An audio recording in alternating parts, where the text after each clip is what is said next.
La Réunion, on sait que c'est une île dans l'océan Indien. On imagine des surfeurs, des plages, mais on n'imagine pas ça. Un relief vertigineux, dantesque. La Réunion, c'est l'enfant de volcans puissants, de pluies ravageuses. Et la Réunion, c'est donc d'abord un choc.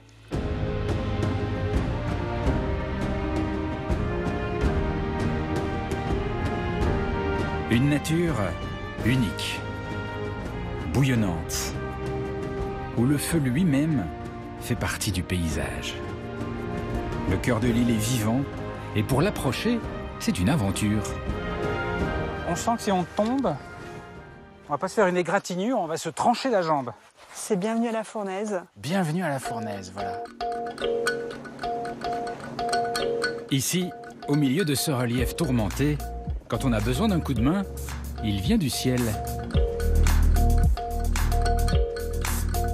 Ah, c'est un job, hein?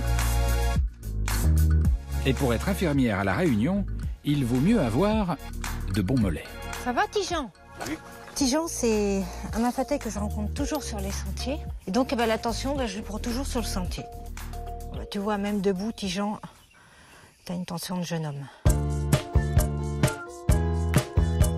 Sur cette île, on apprend à parler de drôles de langues. Si je vois une tortue et que je veux te la montrer, je vais te faire ce signe. Ça veut dire tortue. Et les tortues ici ne sont pas farouches. Elles adorent même se faire photographier. La Réunion est aussi belle sous la mer que sur la terre. Et les ornithologues font des kilomètres pour leurs petits protégés. J'en ai un ici, là. Un mélange de paysages, de cultures, de religions différentes.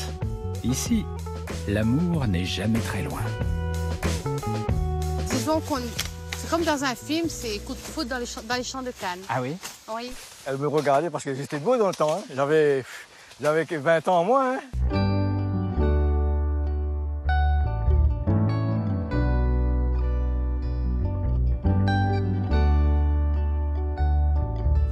Et alors pour essayer d'approcher ces lieux très très difficiles d'accès, parfois vertigineux, il y a un engin, celui-là. Et celui-là, je vous avoue, je le connais pas trop, mais il paraît que j'ai un bon pilote. C'est Johnny. C'est Johnny. Enchanté. Bonjour. C'est quoi? C'est une sorte d'hélicoptère de poche? On peut dire ça comme ça. Donc c'est l'ancêtre de l'hélico inventé en 1923. Voilà ce qu'on appelle un gyrocoptère. C'est-à-dire c'est l'appareil avant que l'hélicoptère soit au point. Exactement. C'est pas rassurant comme engin. Si, très rassurant. Ah bon? Très rassurant. Qu'est-ce qui est rassurant? Le fait d'avoir un rotor, ça rend l'appareil très stable. Parce que là, vous voyez, on a un petit peu de vent. Parce que de voler sous un rotor, on est vissé dans l'air. Contrairement à une aile, c'est comme quand on fait du surf, on surfe avec la masse d'air. Ouais. Donc toutes les déformations qu'il y a avec. Ouais. Donc en cas de vent comme ça, on a beaucoup plus de turbulence sur une aile fixe qu'une aile tournante, comme on dit, pour un rotor. Le petit plus, peut-être ça va vous rassurer un peu mieux, c'est... On a un parachute de secours. Ah bah je suis totalement rassuré là, franchement. Bon, on va pas trop réfléchir, puis on va y aller. Hein. Allons.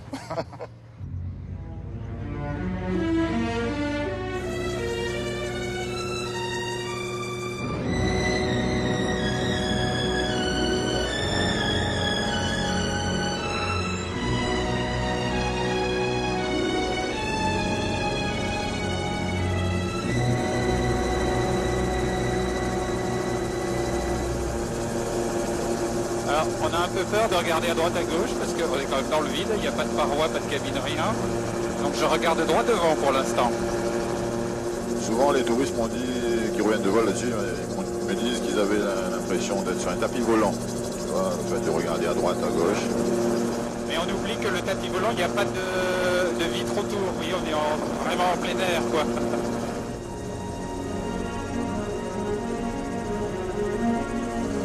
Et là, on sent qu'on entre dans les entrailles de la Réunion. Et c'est marrant parce que tout ça sur une toute petite île hein, qui est beaucoup plus petite que la Corse par exemple. 2500 km². C'est un confetti dans l'océan et pourtant il y a une variété de paysages incroyables. Hein, parce que là on était sur la partie douce et là tout à coup il se passe quelque chose.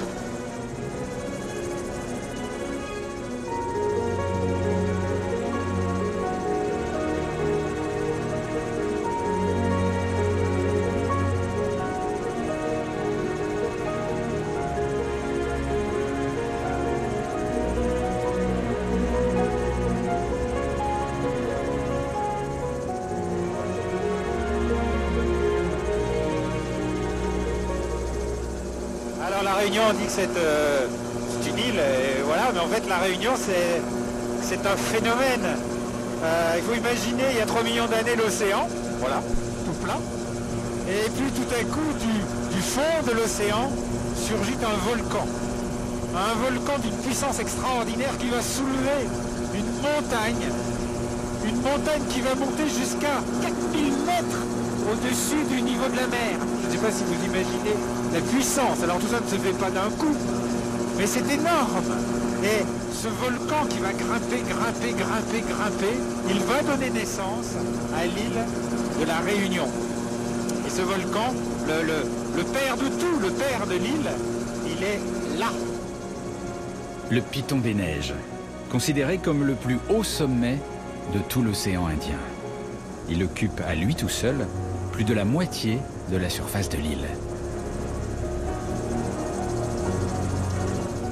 On arrive juste dessus là, ça c'est quoi? C'est son cratère là? Tout à fait, donc c'est le cratère du Piton des Neiges, c'est ce qu'on appelle la cheminée du Piton des Neiges. Que ça c'est qu'une partie du cratère, voilà, on va dire c'est un côté. Voilà, un QAV là, tu vois. Oh là là, mais qu'est-ce que c'est beau, c'est fantastique, c'est un spectacle à couper le souffle, là, vraiment. Derrière, tu as tout le cercle de Mafat qui se dessine avec une belle lumière. Là. Alors là, on passe des arêtes qui sont... C'est des lames de couteau, en fait. C'est extrêmement fin. Ce relief incroyablement torturé est le fruit de milliers d'éruptions, de coulées de lave qui s'accumulent les unes sur les autres, d'effondrements dévastateurs. La Réunion s'est construite lentement dans un chaos sans fin. Et sans parler du climat. Il faut savoir qu'ici à La Réunion, il pleut énormément. Pour vous donner une idée, il tombe parfois sur certaines zones de l'île autant d'eau en une journée que pendant 2 ans à Paris. Donc ça fait des volumes d'eau considérables qu'il faut bien évacuer. Et donc c'est là qu'arrive l'érosion, c'est ça, et c'est elle qui creuse. C'est ça qui creuse au fil des années. Tous ces canyons, ces rivières qu'on voit, c'est aussi par rapport à l'effondrement, parce que des fois ça crée des poches d'eau dans le relief, et une fois que c'est rempli, ben, ça peut s'effondrer. Et donc ça fait des trous comme on voit là. Voilà, exactement.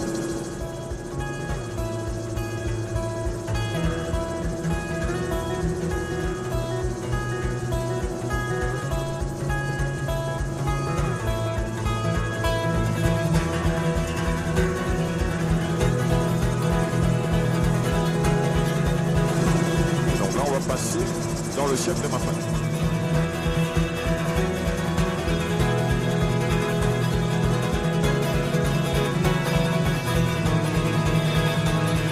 Et au milieu de ce désordre sublime, des cirques, 3 cirques classés au patrimoine mondial de l'humanité. Parmi eux, préservé, loin de tout, extrêmement difficile d'accès, le cirque de Mafat. Il n'y a pas de réseau routier, donc là tout se fait à pied uniquement ou en hélicoptère. Et pourtant il y a des gens qui vivent là. Exactement. Le peuplement du cirque s'est fait à l'époque de la colonisation. Les esclaves qui arrivaient à fuir les colonies venaient se réfugier dans les endroits difficiles, donc en l'occurrence dans les reliefs, et c'est comme ça qu'a commencé le peuplement des cirques. Ou d'ailleurs Mafat, le mot Mafat, c'est le nom du premier esclave qui a habité dans le cirque. C'est pas vrai, il s'appelait Mafat.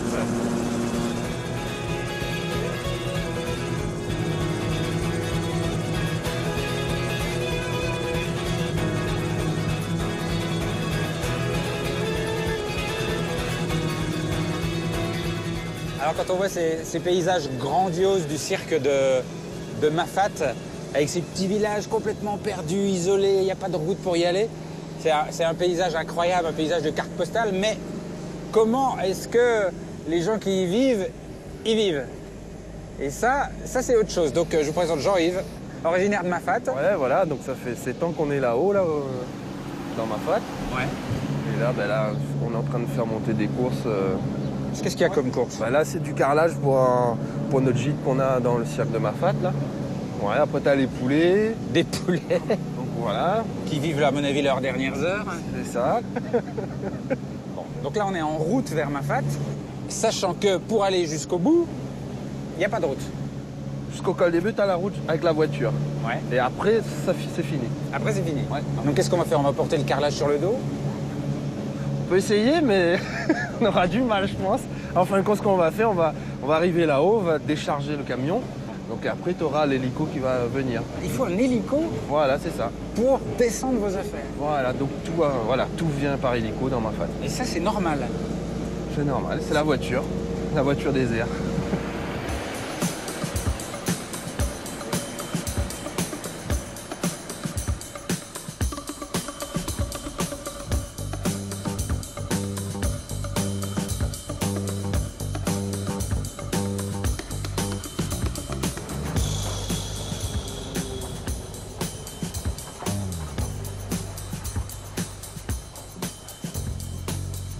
Ah oui, là on est au bout là. Ouais. La route s'arrête là. Voilà.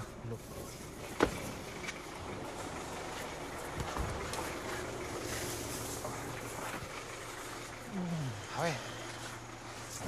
Et ça c'est toutes les provisions que les gens amènent pour descendre en hélico? Voilà, c'est ça. Donc ça se passe comme ça quand tu fais, quand tu habites à Mafate. Et c'est vrai que c'est magnifique là. Ah oui, c'est unique au monde. Hein. C'est sublime. Cirque, hein. Donc, Et là, on sent en arrivant ici en voiture et avec l'hélico qui nous attend, on sent qu'on va changer de monde. Ouais. Change d'île.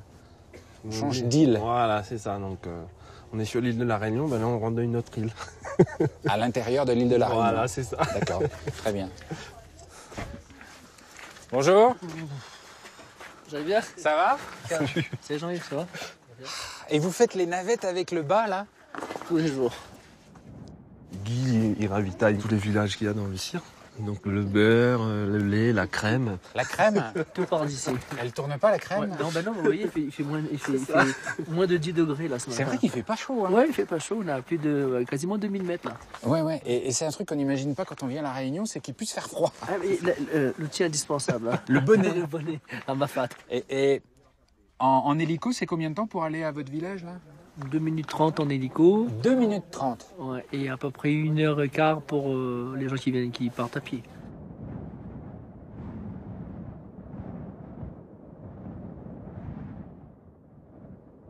Et il y a plein de monde qui attend là. Hein?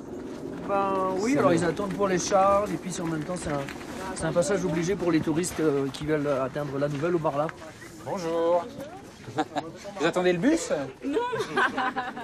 À pied, oui. À pied, vous faites, vous? Oui, on va faire à pied, là. Pourquoi vous prenez pas l'hélico? La marche à pied, c'est mieux. Ah bon? Pour la santé. Mais l'hélico, c'est plus rapide. Oui, mais on n'en profite pas, les belles choses à voir et tout. La nature. On respire. Vous prenez un sac de ciment, alors? Nous, on va prendre mon sac, plutôt. À manger. Et ce qui est marrant, c'est que là, c'est un hélico et ça a une ambiance d'arrêt de bus, en fait. Ouais, c'est ça, voilà. Tout le monde se connaît, tout le monde, voilà. Ah, il manque juste la grillade, tu vois, ramener le petit truc, faire le barbecue. Oui, ça manque d'un petit café pour attendre. C'est pas mal,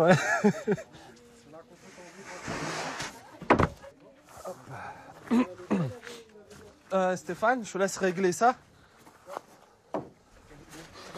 Et qu'est-ce qu'on construit là? Là, on construit un plateau pour pouvoir poser les dalles dessus. Parce que si tu mets pas ça, ça va péter quand l'hélico il prend. Ah oui. Ils sont en train de centrer la charge. Et c'est super précis apparemment. Hein. C'est au centimètre? Bah quasiment. Hein. Parce qu'après ça peut partir à piquer sur le côté. Des fois ça tombe pendant le vol. Ça arrive. Malheureusement le risque zéro ça n'existe pas, ça peut arriver. On va faire bosser un peu, hein. Faire de la muscu le matin. Hein.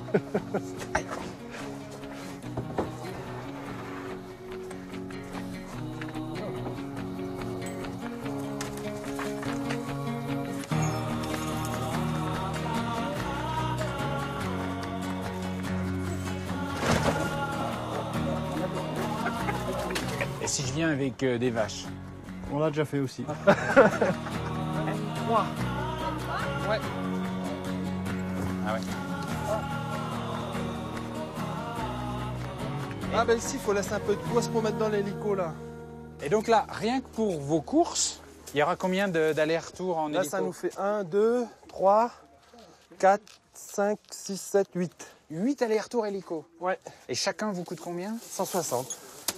Ah oui, c'est quand même un investissement. Ah bah oui, après, toi, on n'a pas le choix. Voilà, on n'a pas de solution. Hein. Donc, Mais les gens qui ont moins de moyens, qui vivent au fond du cirque, comment ils font pour se faire ravitailler à ce prix-là? ils vont faire une charge comme de course là-bas tous les 3 mois. Après, ils font aussi de l'agriculture. Donc, ils font l'agriculture, ils font leurs poulets. Donc, tu vois, il y a une autonomie quand même qui... Voilà. Prends vos paquets de carreaux. Faut mettre avant. Il y a des nuages qui arrivent là, non? Les nuages montent. Ça va bientôt fermer. Ça va bientôt fermer, c'est-à-dire? Bah, il suffit de regarder là, regardez. En l'espace de quelques minutes. Ah oui, mais non. Et si les nuages nous recouvrent, là, qu'est-ce qui se passe? Eh ben, on va camper là, c'est tout. Oui, parce que là, ça arrive à toute vitesse, là, c'est vrai. Hein.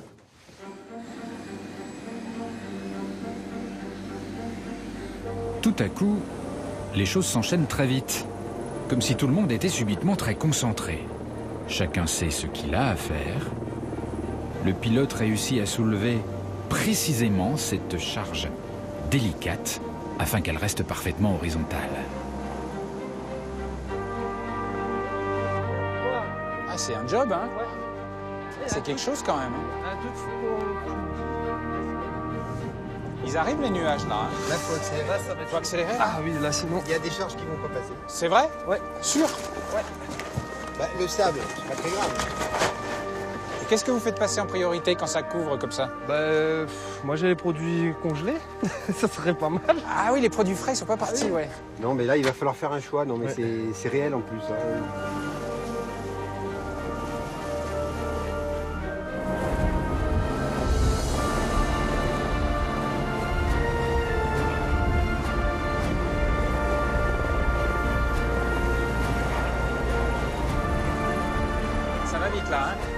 Ah oui, c'est pas le même rythme là. On sent que la tempête arrive. Damien, les gars. Là, c'est vraiment couvert là. C'est vraiment couvert. Tu vois, là, je te dis peut-être dans 15 minutes, ça va être complètement couvert.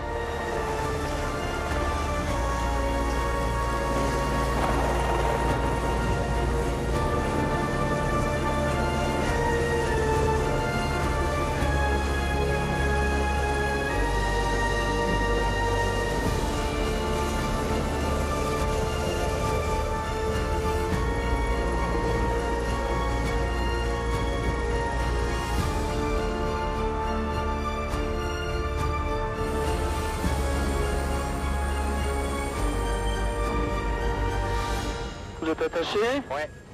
Et dis donc, c'est... Oh la vache. Ah ouais. Pas mal, hein? C'est chou. Ah oui, oui. Ah bah, il faut pas traîner, hein. Au col des Bœufs, la météo change très rapidement. Et ça vous stresse pas trop? C'est notre métier de tous les jours, ça fait partie des risques, mais on est toujours vigilant. Mais la rigueur, la prudence, tout ça, c'est notre devise, en fait, hein, toujours, hein, sur les travaux sur Mafate. Hein. Oh là là. Voilà. Et c'est pas dangereux dans ces nuages qui arrivent là, on évite. On essaie de pas être dans les nuages et là vous voyez en moins d'une minute on est arrivé au village. Et la maison de Jean-Yves elle est juste là. Est-ce que vous avez accepté de lui déposer ses provisions dans son jardin? Eh ben oui. Ah, il y a une petite hésitation. Non mais juste je peux dire à 1 mètre devant la porte de la réserve. On essaye de mettre au plus près de la réserve. La prochaine fois ce qu'on va faire, on va vous faire une ouverture de toit mécanique comme ça on pose à l'intérieur. Et voilà, on est arrivé, ça va très vite. Tu vois, pas d'embouteillage au moins.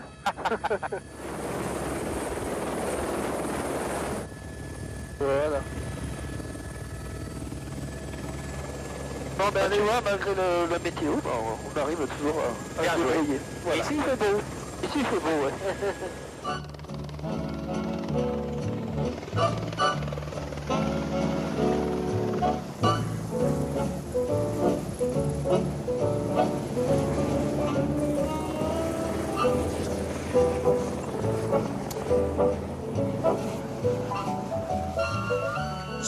livraison à domicile par hélico? Pas mal, c'est le drive. C'est le drive. C'est le flight. C'est ça. Finalement, l'hélicoptère réussira à tout livrer.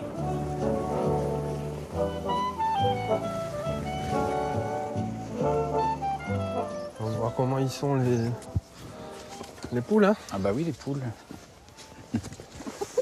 Oh, ça va, ils sont toujours vivants. On peut faire un bon menu gastro, tu vois, à la carte poulet volant. Poulet volant aux champignons. C'est ça.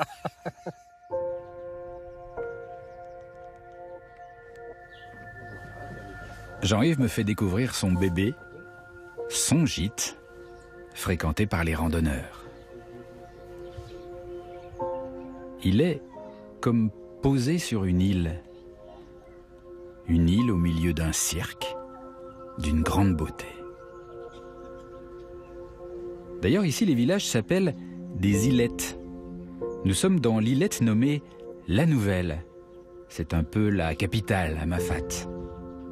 Le plus gros village, puisqu'il compte 150 habitants. Et c'est là que je vais passer la nuit.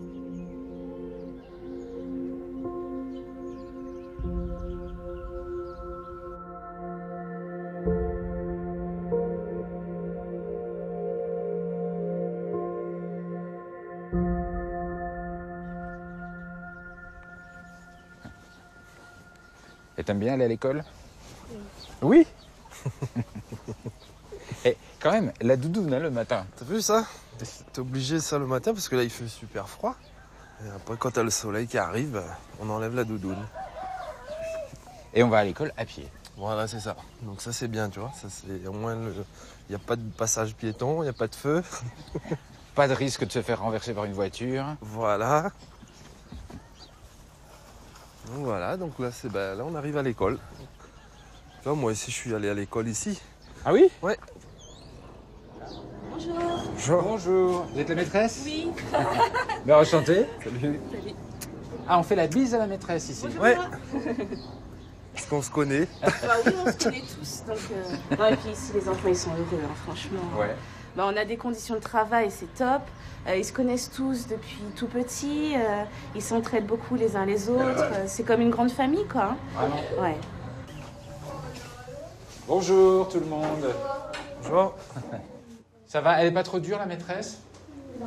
Ça va? Elle est gentille? Oui. Bon. Vous avez intérêt à dire ça. Vous avez intérêt à dire ça. Et là, ils bossent quoi là?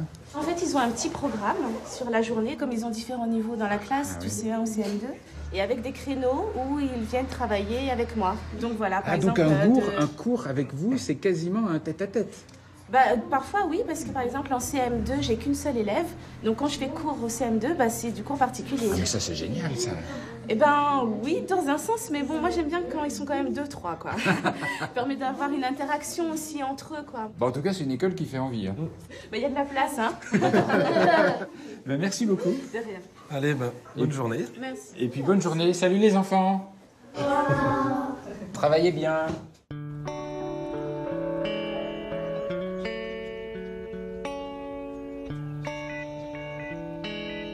C'est l'église, ça? Il n'y a pas de clocher. Si, t'es là, le clocher. Mais la cloche, elle est venue comment ici? Parce que ça, c'était à Dodome, ça a été emmené à Dodome. Ah oui. C'est des costauds, les ancêtres. Hein. Ah oui. Tout ici, chaque maison, chaque planche, le moindre clou, était autrefois amené à la force des bras et des mollets. Aucune route entre les maisons, juste des sentiers, l'ambiance des villages d'antan, mais avec les équipements d'aujourd'hui. Jean-Yves m'invite à rejoindre son gîte. L'heure du déjeuner n'est pas loin. Qu'est-ce que tu nous mijotes? Qu'est-ce qu'on mange dans ton gîte? On fait un risotto aux fleurs de bananier. Ah oui, ça se fait ça à La Réunion? Après à La Réunion, je sais pas, mais moi je le fais. Ah d'accord. Avec de la légine. De là? La légine, c'est un poisson qu'on pêche dans l'océan Indien. Et je peux voir la fleur de bananier? Donc, tu vois, avant que le régime de banane sorte, t'as ça qui sort avant. Donc il sort, et t'as ça qui tombe, et t'as des bananes. Ça, c'est les futures bananes? Ça, c'est les futures bananes. Ah ouais, tiens. Donc, au fur et à mesure, ça tombe. Si on enlève une autre feuille, ici. Ah, donc ça, c'est le futur régime de Voilà, bananes. c'est Ah, ça. d'accord. Et ben, c'est le truc. Ah, on sent quand même le coup de main du cuistot. J'ai fait mon lycée hôtelier en métropole. Donc j'ai quitté ici à 16 ans, je suis parti... D'accord, tu es né ici, parti à la métropole. Ouais. Donc le choc était un peu dur. T'arrives en métropole, je connais rien, donc t'arrives... Surtout la foule, parce que c'est ça qui est le plus... Quand tu regardes, moi je suis arrivé à la gare de Lyon, je devais aller à Dijon, je dis c'est quoi ce truc? C'est vrai que direct de Mafat à la gare de Lyon. Ouais, c'est ça, tu vois, donc... Toi, t'es parti à la métropole pour apprendre ton métier, ouais, pour ensuite l'exercer ici. Voilà, c'est ça. C'était ton but. Voilà, le but de départ, ouais, c'était ça. C'était partir pour pouvoir se former et revenir. Parce qu'à 16 ans, t'es jeune, donc à 16 ans, je voulais pas rester ici. Mais vraiment avec l'idée de revenir, pas avec l'idée de changer de vie et de vivre ailleurs. Non. Ça, c'est pas possible, ça? C'est possible, et moi, j'aime bien cet endroit. Et puis, cet établissement, ça appartenait à mon père. Ouais. Donc, la relève, moi, je voulais la reprendre, mais une condition, j'allais apprendre ce métier. Est-ce qu'il y avait un côté, à 16 ans, un peu besoin d'air? Sortir d'une sorte de... pas de prison, mais... Oui, il y avait ça aussi. Je pense que c'est le fait de sortir de ce milieu un peu... un petit peu renfermé, hein, isolé. Hein. Et t'as ramené quoi de la métropole? Une Normande. Ah, d'accord. Donc voilà. Une femme normande. Voilà, c'est ça. Je me disais, c'était un peu bête de partir, de ne pas ramener un souvenir. Partout où on voyage, on ramène un souvenir. Donc...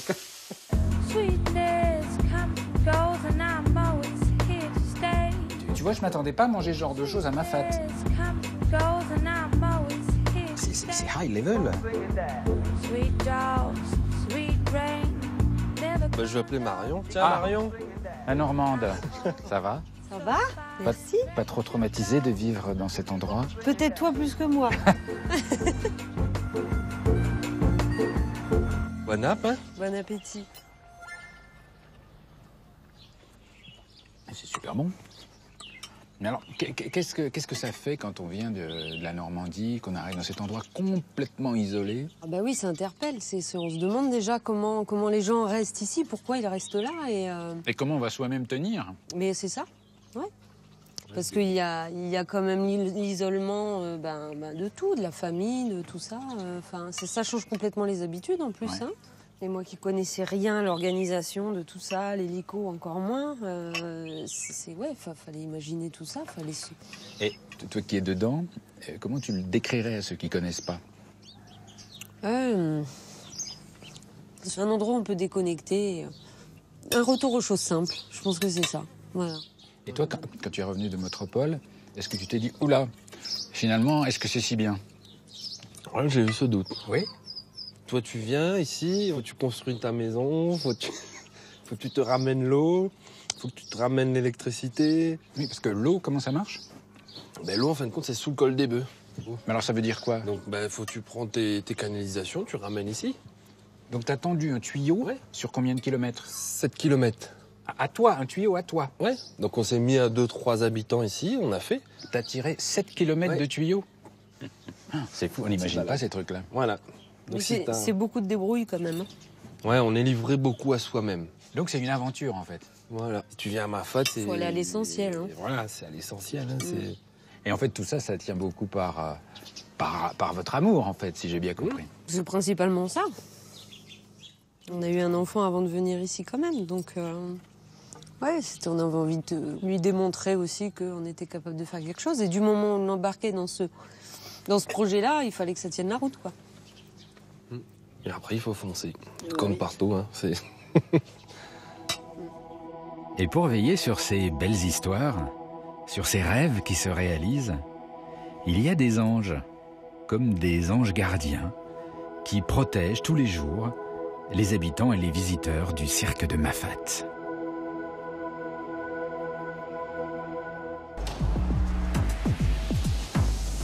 Bonjour, c'est PGHM Secours en montagne.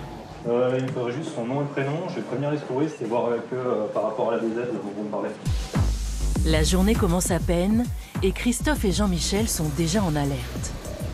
Ils sont gendarmes de haute montagne et leur première mission ce matin les conduit à Mafat.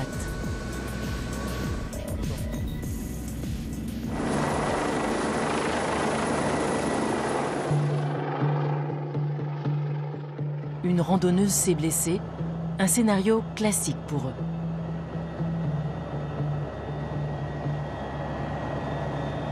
C'est très touristique, il y a beaucoup de randonnées, beaucoup de personnes qui viennent pour découvrir cette petite pépite. Alors effectivement, beaucoup de personnes qui randonnent, beaucoup de personnes en montagne, ça fait beaucoup d'interventions pour nous. C'est que les sentiers ici ne sont pas évidents, donc du coup les gens, par méconnaissance, ils arrivent à la Réunion, ils prennent ça un petit peu à la légère, et puis ils se font coincer dans les cirques parce qu'il y a 1000 mètres de dénivelé à remonter. C'est pas à la portée de tout le monde. Christophe et Jean-Michel disposent de peu d'informations sur l'accident. La touriste est bloquée à horaire, au milieu du cirque de Mafat. Il faut agir le plus vite possible pour l'emmener à l'hôpital.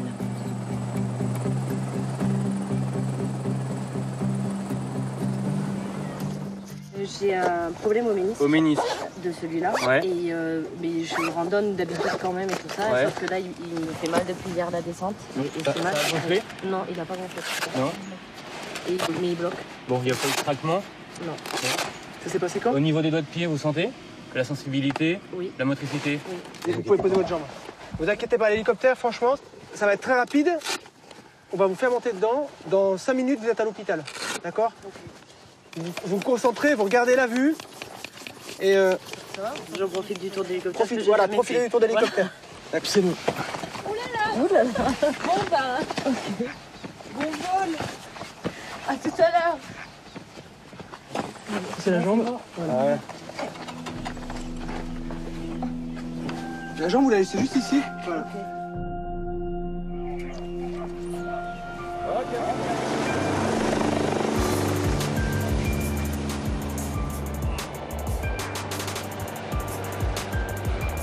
Avec 600 sauvetages par an, La Réunion est la zone où les gendarmes de haute montagne font le plus d'interventions, après Chamonix.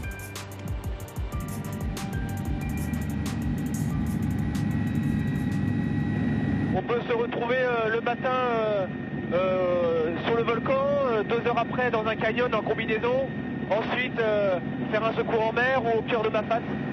Aucun secours ne se ressemble. On est en permanence surpris par ce qu'on va découvrir.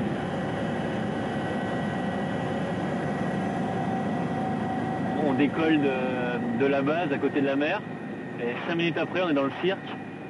Il y a un tel relief quand on arrive là, tout est abrupt, c'est verdoyant.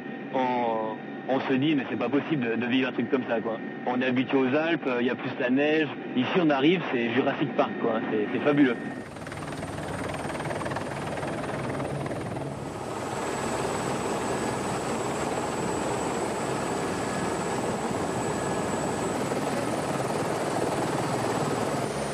À peine posés, Christophe et Jean-Michel doivent déjà repartir. Cette fois, Camille, la médecin urgentiste du CHU, les accompagne pour un nouveau secours.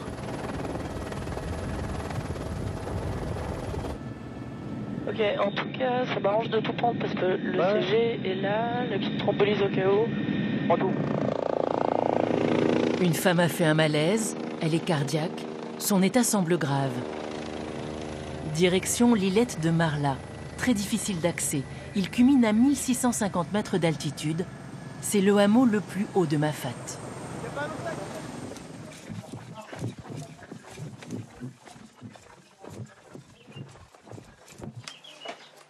La patiente n'est pas au mieux, mais elle est consciente. Le premier diagnostic est rassurant. Elle va pouvoir être évacuée. Voilà. C'est bon ? Allez. Les sacs sont remontés ? Comment t'es là? T'es avec nous? Tu vas décoller avec nous, tu vas te faire électroyer avec un secouriste. Et dans un quart d'heure, t'es à l'hôpital. Ok? On prend moins de risques à l'électroyer que de la transporter dans des escaliers, dans des chemins un peu raides et pas forcément très confortables.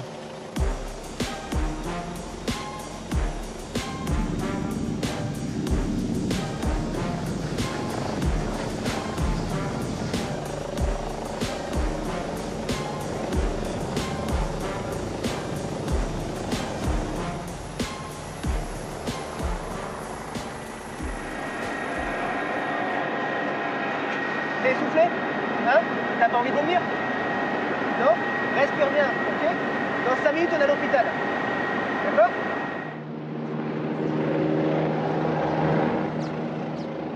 Les gendarmes et le médecin rejoignent le littoral, mais les Mafatais n'en sont pas pour autant livrés à eux-mêmes.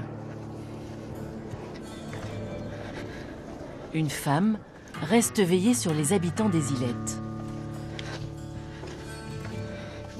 Azélie est infirmière. Depuis 14 ans, elle se ferait un chemin sur les sentiers du cirque. Sa mission, aller soigner les Mafatais jusque dans les cases les plus reculées. Alors, ce qui me pousse à prendre la route tous les matins, enfin à aller marcher sur les sentiers, c'est parce que déjà, je sais que les petites grand-mères et les petits, enfin ce qu'on appelle les gramounes, ils m'attendent, donc ça fait toujours plaisir. 2 fois par semaine, un médecin du CHU tient une consultation dans Mafate. Entre ces 2 missions médicales, c'est Azélie qui prend le relais. Il faut qu'on soit disponible jour et nuit. On est quand même toute seule en semaine, donc on peut appeler un médecin, mais il faut quand même prendre des décisions et savoir les prendre correctement.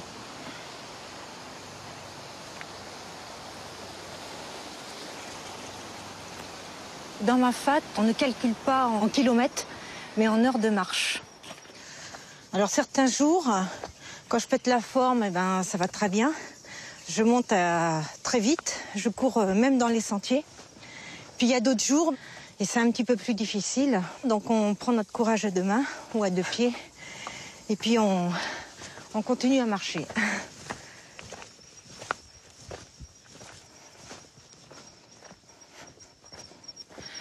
Tijan, ça va Tijan? Oui. Bonjour. Tu veux l'attention? Oui. Comme d'habitude? Oui. Bon, je vais te prendre l'attention. Ouais.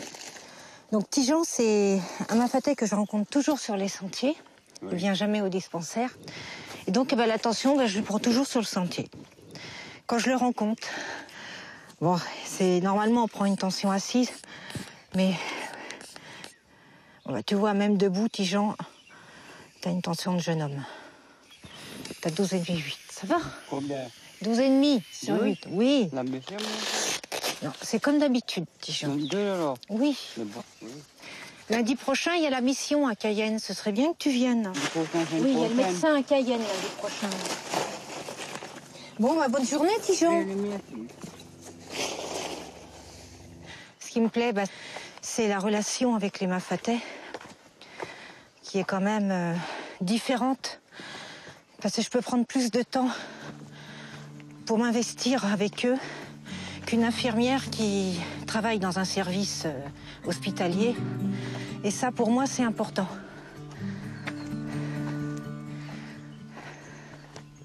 Dans son sac, Azélie transporte les médicaments pour les traitements des Mafatais. Super, tu fais ton manger cochon. Pas besoin de faire du chaud. Après 2 heures de marche, elle arrive chez Olivia, qui vit depuis toujours à Grand Place, au cœur de Mafate. Alors Olivia, tu vas bien? Oui, un petit peu, mais c'est mes des genoux. C'est quoi? Des genoux. Tu as toujours mal à tes 2 genoux? Ah oui. Je cherche mes affaires. Puis t'as amené de la pommade. Oui. D'accord? Et puis je ne peux pas te donner le médicament pour que tu puisses avaler, parce que tu n'as pas le droit avec les autres médicaments. Mais ça, tu vas pouvoir te le passer sur le genou. Oui. Ça va soulager un haut. Bien sûr. D'accord? Merci. Mais elle n'y a visité toujours comment il est, ma santé.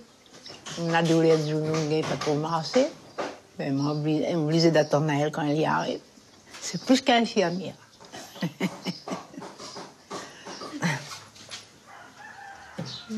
Bah, Ça va.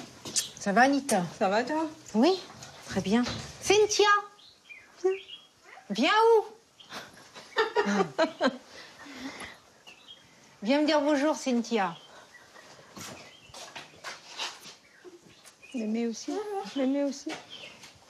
Alors, Cynthia, elle a 10 ans maintenant. Et je l'ai connue quand elle est sortie de la maternité avec sa maman, Anita. J'ai suivi la grossesse d'Anita et Et puis après, elle a accouché, elle est revenue et Cynthia, elle était toute petite. J'ai le souvenir de Cynthia et tous ces enfants qu'on va grandir là. Et là, il y a maintenant l'année prochaine, elle descend dans les bas où elle est déjà. Oui, au collège, oui. C'est ça, c'est que l'année prochaine, je la verrai plus. Voilà, elle descend sur le littoral pour commencer sa 6e.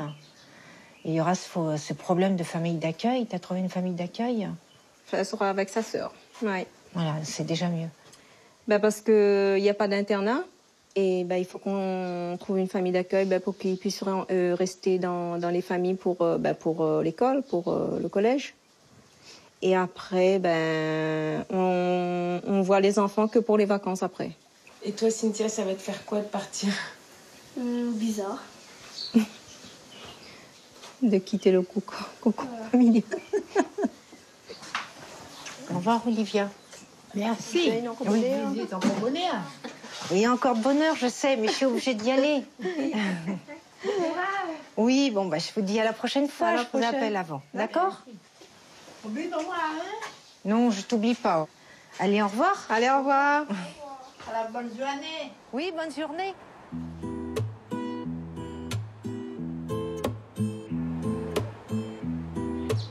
À quelques battements d'ailes de ce paradis perché, Azélie atteint son repère à elle, Cayenne.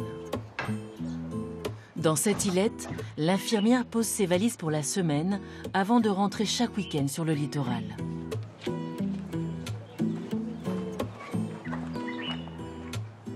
C'est en voisine cette fois qu'elle rend visite à Jeff et Cathy. Bonjour. Bonjour. Ça va? Oui. J'espère que j'ai rien oublié. Parce que je suis descendue, j'ai ramené des trucs. Donc il y a le pain. Oui, je sais ce que tu attends. Donc là, il y a les tomates. Merci. Et je sais ce qu'attend Mr. Robbins, là, le petit, là. Alors aujourd'hui, je t'ai pris des petits fourrés à la fraise, des petits fourrés au chocolat, petits gâteaux au chocolat. Et tu vas partager avec Ethan, parce que Ethan quand même... Il y a un paquet pour moi aussi, non? Et 3 petits paquets. Des cochonneries. Voilà, j'appelle ça des cochonneries. C'est pas une infirmière normale, mais bon, c'est une amie. Pour moi, c'est ma grande sœur parce que j'ai pas de sœur. Moi, je considère, on peut lui parler, on peut discuter de tout et de rien, quoi. Voilà. Et comme j'ai pas de sœur non plus. C'est bien. C'est également ma petite sœur. Quand on a marché 3 heures, forcément, les gens vous invitent. On prend un thé. C'est pas possible dans ma fat d'avoir une relation purement professionnelle.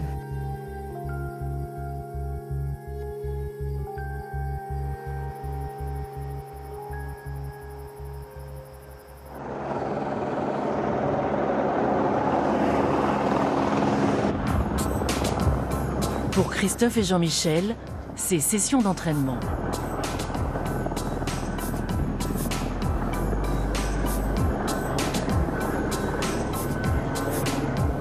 Leur bureau de cet après-midi, les 3 Salazes, ces 3 pics rocheux emblématiques de la Réunion, dont ils partent à l'assaut. Ah, ça envoie, là. C'est chouette, hein? Ouais. 3 doigts pointés vers le ciel entre les cirques de Mafat, Sillaos et Salazie. 3 sentinelles de pierre suspendues à plus de 2000 mètres du sol. Toi, ça passe à gauche et après, tu dois 5 mètres un peu de ressaut. Ouais. Je vois pas beaucoup de cordes, hein. Ça permet de garder le contact avec le rocher. La montagne, il faut pas s'en tenir éloigné trop longtemps parce que on perd quelques habitudes. Excellent! C'est prévu au service. On peut sortir en canyon, on peut sortir en escalade, on peut aller courir un petit peu dans les cirques. Tout ça, ouais, pour se maintenir à niveau. C'est une montagne qui est complètement différente de celle qu'on fréquentait en métropole et notamment à Chamonix. Et c'est une autre approche, c'est un autre rocher, c'est un autre paysage, tout est différent. Et on y est! Bon, on est au sommet? J'attaque? Je peux y aller? C'est bon? Ok, Jean-Mi. Allez, j'arrive. Une réalité ne change pas, le danger. Il fait partie du métier.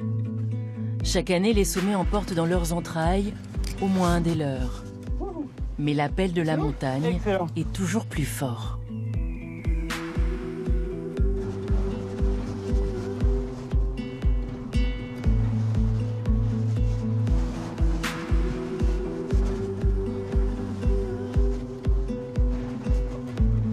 Ok pour moi.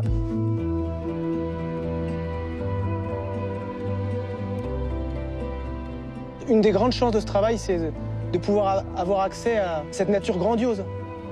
Parce que la montagne peut nous offrir de plus beau, quoi.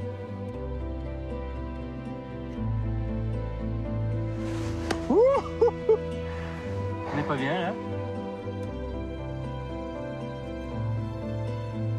À chaque fois qu'on fait un sommet ou quand on est face à des paysages comme ça, voilà, on pense aux copains qui auraient bien aimé vivre ça et qui sont partis un peu tôt. Hey, Chin. Ok.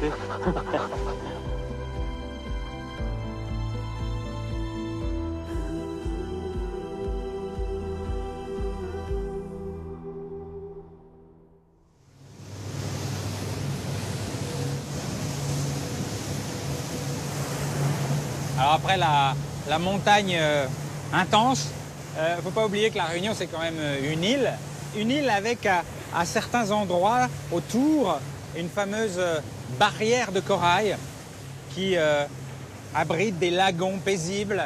Et ces univers-là sont des univers extrêmement fragiles, on le sait bien. Ils sont menacés un petit peu partout sur la planète, à La Réunion aussi. Et donc a été créée il y a quelques années une réserve pour protéger tout ça, une réserve marine. Une réserve extrêmement surveillée. Il y a certains endroits qu'on appelle les sanctuaires où il n'est même pas possible d'y aller. C'est-à-dire que même la présence humaine est interdite. Alors là, je suis avec Claire qui connaît parfaitement l'endroit. Et si on a mis nos petites tenues de plongée, c'est parce qu'on va voir. On va aller voir nos amis les tortues. Les tortues. Sous l'eau. On va aller les observer, voir comment elles se comportent. Et puis, on va aller aussi les prendre en photo pour faire ce qu'on appelle de la photo-identification. C'est-à-dire que, comme nous, on a des empreintes digitales avec des dessins qui sont uniques pour chaque personne, les tortues, elles ont des dessins sur les profils de leur tête. Sur leurs joues. Voilà, sur leurs joues. Comme des carrés noirs. Voilà, c'est les écailles qui sont dessinées, qui sont uniques pour chaque tortue. Si on faisait faire des passeports aux tortues, elles mettraient leurs joues. Voilà, les deux joues. Ça nous permet de les étudier sous l'eau. Ok. Elles sont où? Elles sont un peu plus loin là-bas, on est presque arrivés. Claire est une scientifique. Nous partons chercher les tortues avec toute une bande de photographes bénévoles qui lui donnent un coup de main.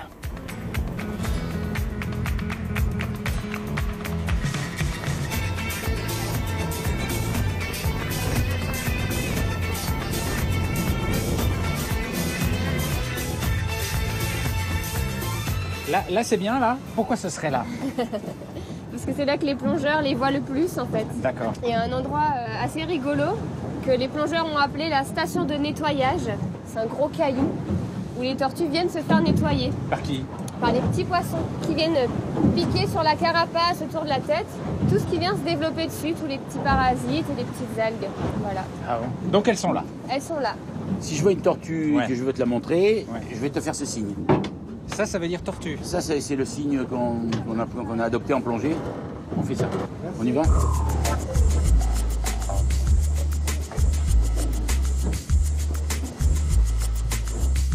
Il n'y a pas d'air. C'est normal. C'est pas le meilleur moment de la plongée, là. C'est le moment où, avec les vagues, vous êtes un peu... Mais heureusement, il y a des anges gardiens. C'est bon? Essaye. T'es flashé dans ton masque? Oui. Tu es prêt? Voilà.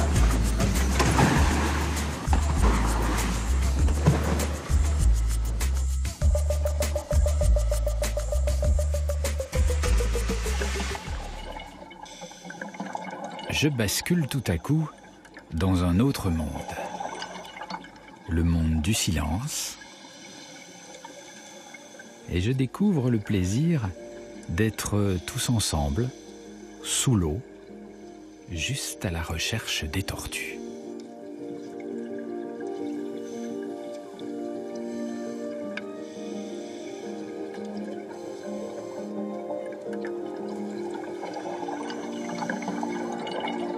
visiblement, elles ne sont pas loin, et il y en aurait beaucoup.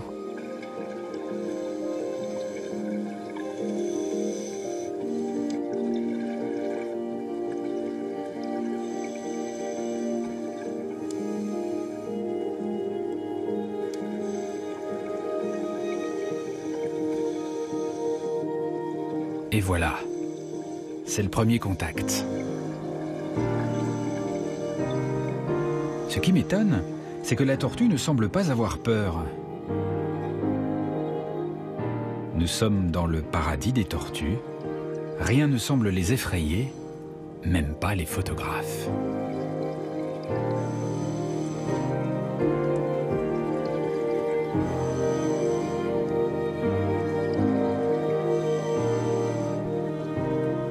Tout le monde est très concentré sur les fameuses écailles. Des écailles présentes sur la joue des tortues, dont la combinaison est donc comme une signature pour chaque individu.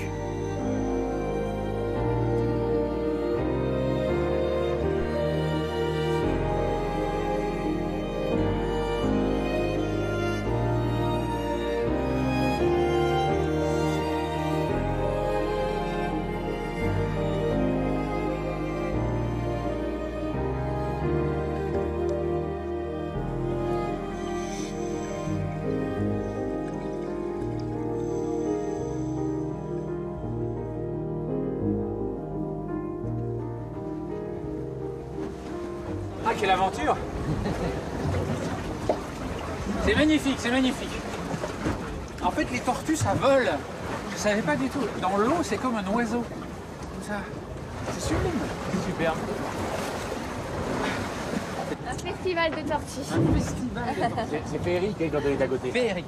Et alors, c'est marrant parce que c'est d'une netteté. C'est comme un dessin, la tortue dans l'eau. Ça paraît tout lisse. Et on voit bien surtout les contours des écailles qui sont tout blancs. Ouais. Et qui font ces beaux dessins qu'on reconnaît très bien. Et alors, si jamais vous voulez faire des photos de tortues dans l'eau, il y a un truc quand même qui est compliqué, c'est qu'il y a un courant comme ça qui vous emmène. Oui, ça, donc vous essayez de vous accrocher au corail, mais là, il y a une murène qui vous guette. C'est un peu technique quand même. Il faut se laisser porter et voilà, et on arrive à trouver notre stabilité comme ça. On resterait des heures en fait. Ah oui, ça, quand on est à côté des tortues, on pourrait rester des heures. Oh bah super, franchement, je suis content de vous avoir suivis. On s'est régalé.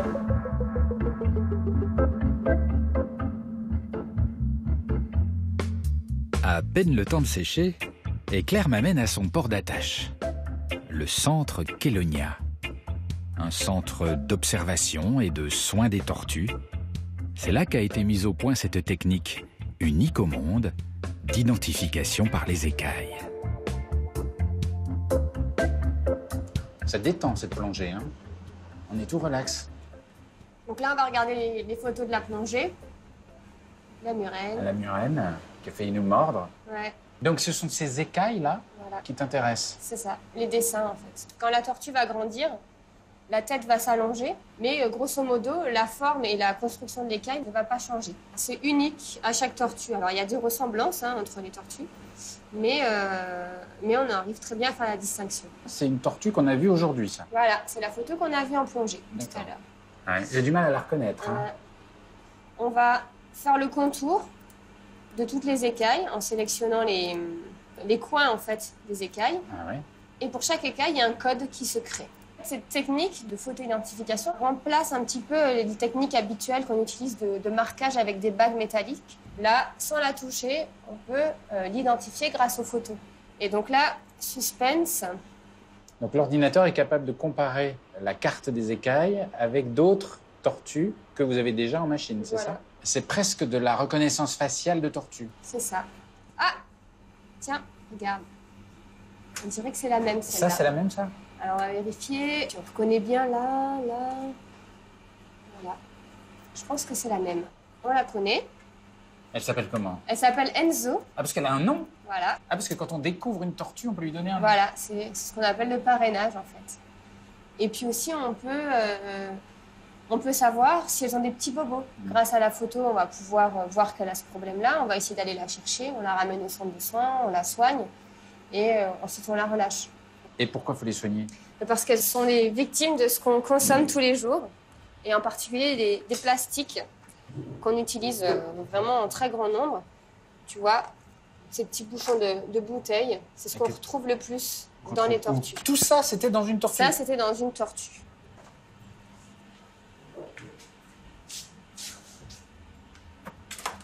On a une belle collection. Et tous ces hameçons-là, vous les avez retrouvés dans des tortues? Ouais. C'est pas vrai. Tout ça? Ouais.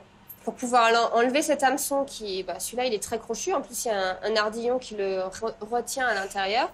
Pour éviter de la blesser, en fait, on va le couper et on va le sortir par le bout qui est pas piquant. Ah. Voilà. Et donc les tortues sont soignées ici? Elles sont soignées ici, dans ce centre.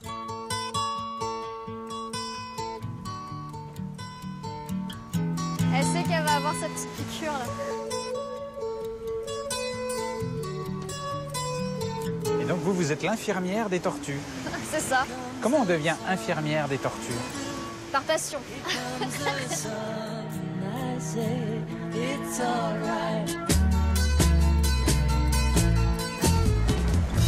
Faut lui expliquer que c'est pour son bien. C'est pour ton bien, Kaline. Ah oui, elle a pas envie du tout, hein. Bon, allez. Qu'est-ce que vous faites là? Je la tiens pour qu'elle me mord pas, en fait. Clac. Et voilà, c'est fait? Et voilà. Et vous avez la technique quand même, hein? C'est bon pour elle.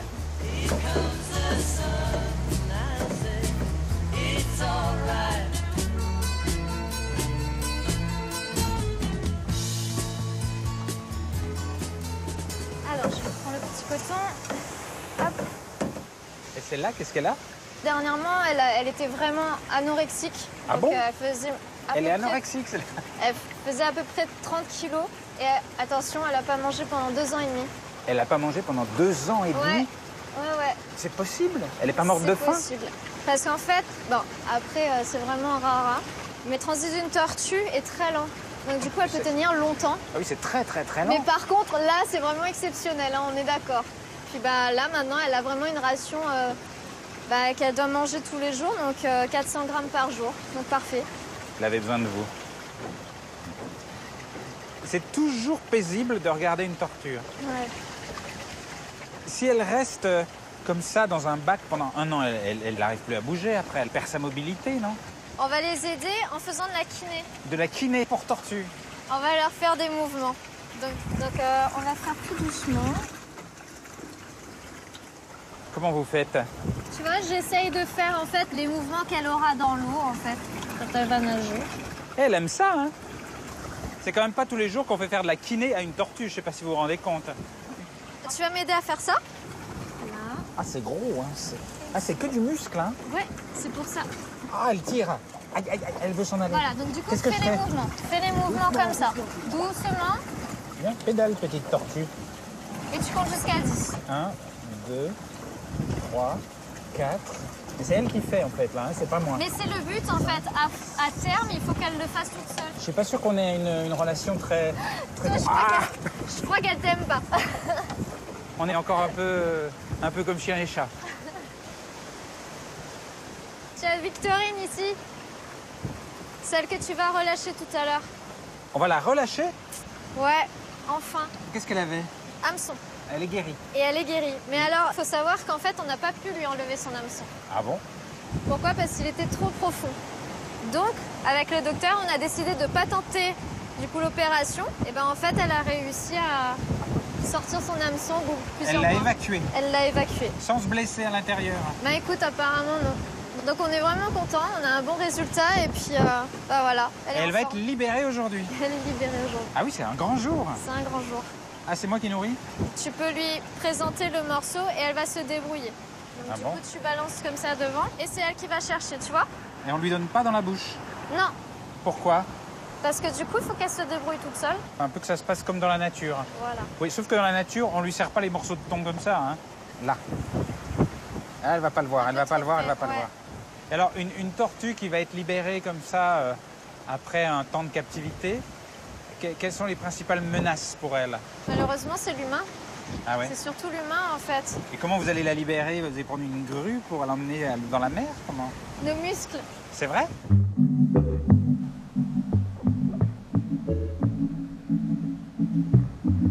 Alors toutes ces personnes sont des abonnés de Kelonia. Ouais.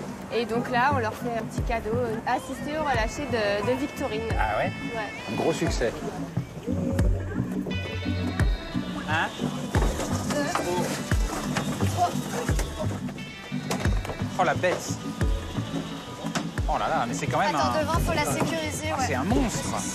Et c'est extrêmement musclé, hein, j'en reviens pas.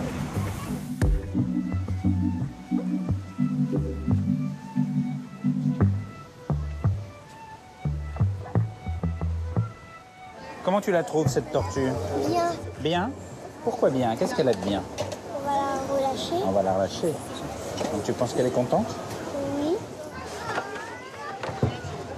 Super. Allons-y. Vous voulez que je vous aide un peu? Ouais.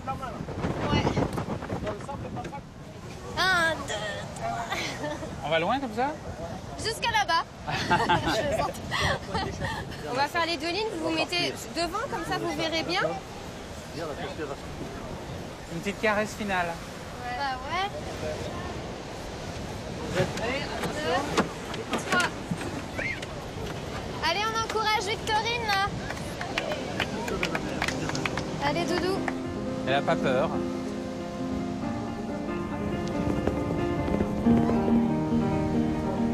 Elle prend son temps.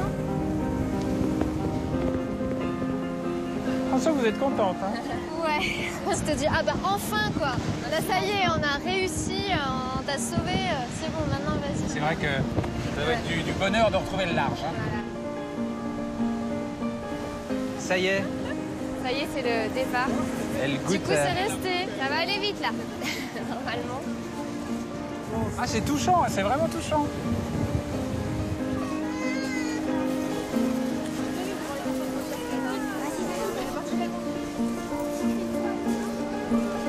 Ah, c'est mignon comme tout, hein.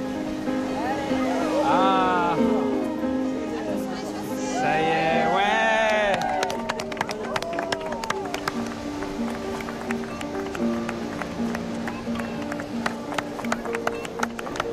Victorine s'éloigne lentement vers une nouvelle vie, un ailleurs mystérieux. Et moi, je vous propose de regagner l'intérieur des terres. Ici, au milieu de ce relief tourmenté, la nature est souvent comme au premier jour. Mais le ciel, lui, est de plus en plus silencieux.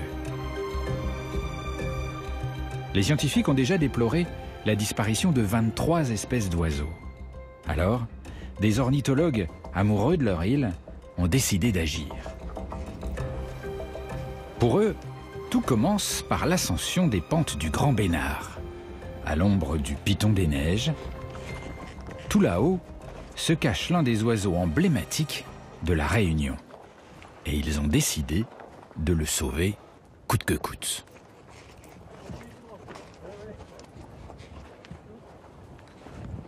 Continue tout droit, Mathieu. Oui, oui.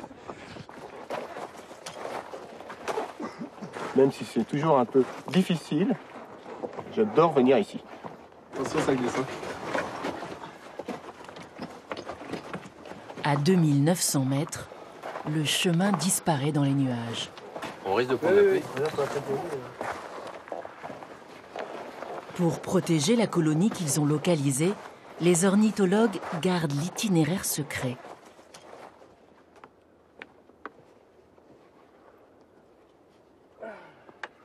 Mathieu.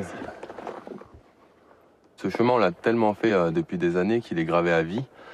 Et c'est vrai, même dans le brouillard, je crois que je me perdrai jamais ici. Ouais. On a quand même la chance à La Réunion d'avoir une topographie assez engagée et difficile. Donc on a encore plein d'endroits où je pense que même jamais personne n'a encore posé le pied. Donc c'est pour ça qu'il y a encore pas mal de mystères à La Réunion sur des espèces. C'est super excitant, par contre c'est aussi une grande responsabilité. C'est vrai qu'on garde toujours le plus secret possible les zones de grand intérêt comme ça. Il faut protéger ces oiseaux qui, entre toutes les terres de l'océan Indien, choisissent ces montagnes pour nicher et pour se reproduire.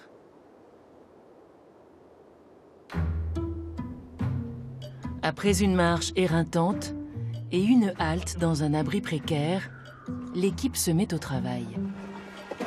Attention, ça glisse. La colonie est là, invisible. Ces oiseaux creusent leur nid sous la terre. Alors pour les retrouver, il faut le flair de Life, le chien de Patrick.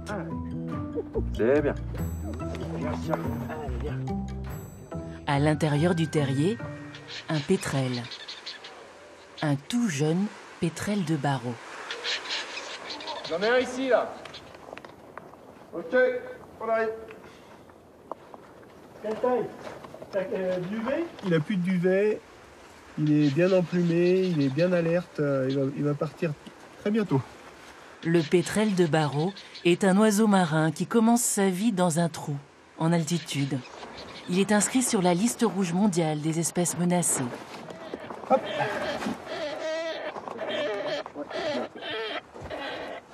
Pour lui donner une chance de sortir de cette liste, les ornithologues veulent tout apprendre de ses habitudes. Il m'a un petit peu mordu. Alors il faut le baguer, l'identifier, 999. le mesurer, prélever et analyser son son.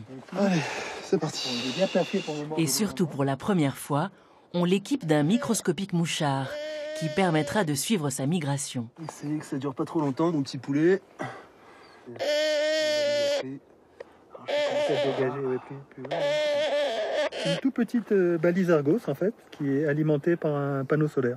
Donc, comme c'est un panneau solaire, elle va pouvoir fonctionner pendant, potentiellement, avec ce genre de matériel, on peut suivre des oiseaux pendant plusieurs années de suite, c'est-à-dire sans avoir à recapturer l'oiseau.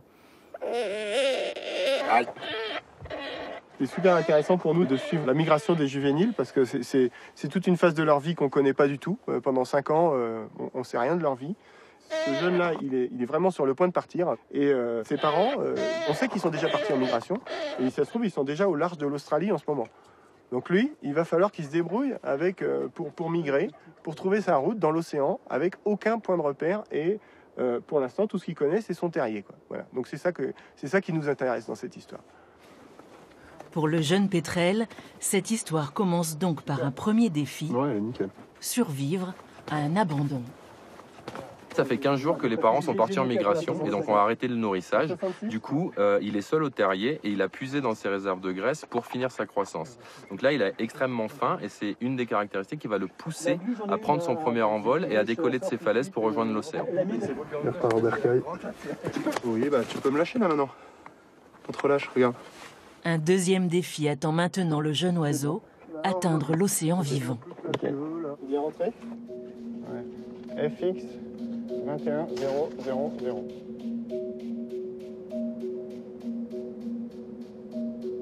Animal nocturne, le pétrel attend le noir pour sortir de son terrier. Mais la nuit est dangereuse. Les ornithologues installent des caméras infrarouges pour mieux connaître les menaces.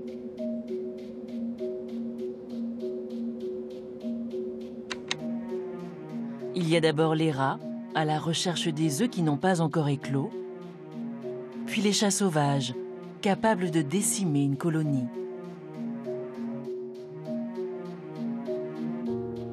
S'il a la chance de leur échapper, le jeune pétrel s'approche enfin du gouffre. Il déplie ses ailes toutes neuves avant de sauter dans le vide, poussé par son instinct.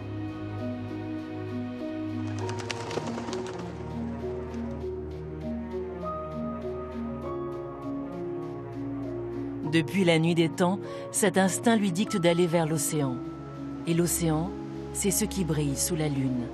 Alors il vole vers la lumière. Mais entre son nid et l'océan, les hommes ont allumé des milliers de lumières et les oiseaux s'égarent. En cherchant la mer, c'est dans la ville qu'ils risquent de s'échouer.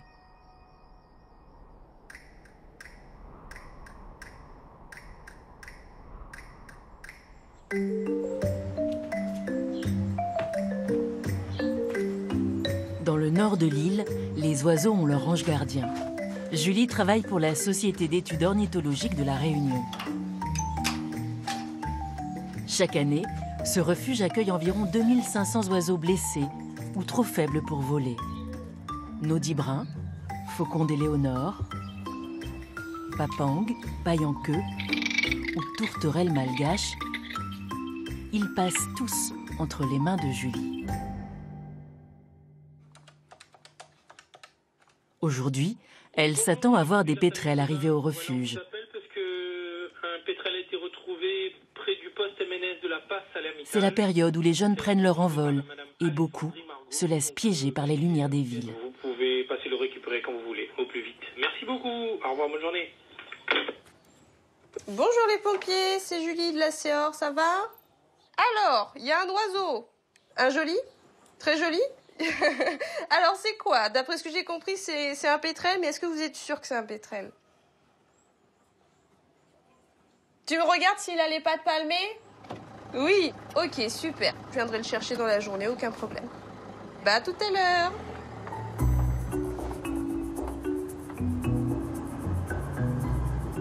À la saison des pétrels, Julie parcourt des centaines de kilomètres pour voler au secours des oiseaux retrouvés à terre. Cette année, les premiers sont tombés au cœur du cirque de Salazie. Un pétrel a été apporté aux gendarmes d'Elbourg, qui l'ont eux-mêmes déposé à la caserne des pompiers de Salazie. Bonjour Julie. Bonjour, ça va? Oui, super. Tu me montres l'oiseau pour voir? Le fameux pétrel de Barreau. Il est en forme apparemment. Mais écoute, on va vérifier ça tout de suite. Face au vent. Leurré par les éclairages publics, l'oiseau est tombé, mais il n'est pas blessé. Il est gros. Il reprendra bientôt le cours de son voyage. Bon, au moins il est vif, c'est que ça va. Oui, oui. Il est sain et sauf, c'est ça, c'est bien. Tous ces oiseaux, c'est très rare et c'est beau à voir.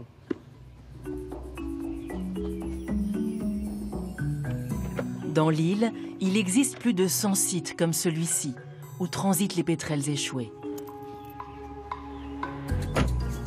Pompiers, gendarmes, hôteliers, c'est tout un réseau qui se mobilise pour récupérer les oiseaux et éviter qu'ils ne disparaissent du ciel réunionnais.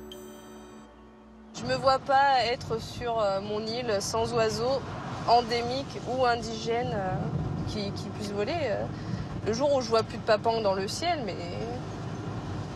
je serais malheureuse parce que j'ai vécu avec ça. C'est les pétrels et les papangs, les oiseaux de la Réunion. C'est notre patrimoine naturel, il faut le préserver, c'est important. Mais on va y arriver. On va y arriver. Quand je vois déjà la mobilisation de la population pour le sauvetage des pétrels et autres oiseaux en détresse, c'est grâce aujourd'hui aux Réunionnais que le sauvetage des pétrels est possible.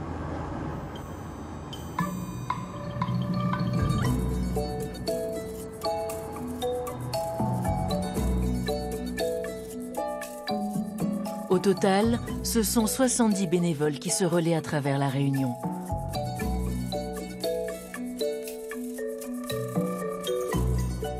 Pour eux, pour Julie, pour les scientifiques, sauver une espèce de l'extinction est un rêve qu'ils s'acharnent chaque jour à rendre possible. Mais à la Réunion, il arrive que la réalité dépasse le rêve. C'est ce qui s'est passé il y a quelques mois seulement, au fond de ces remparts, qui enserrent le village de Grand Bassin.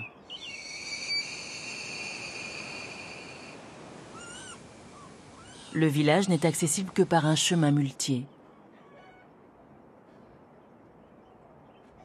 Un paradis coupé du monde où un cri résonne encore dans les mémoires.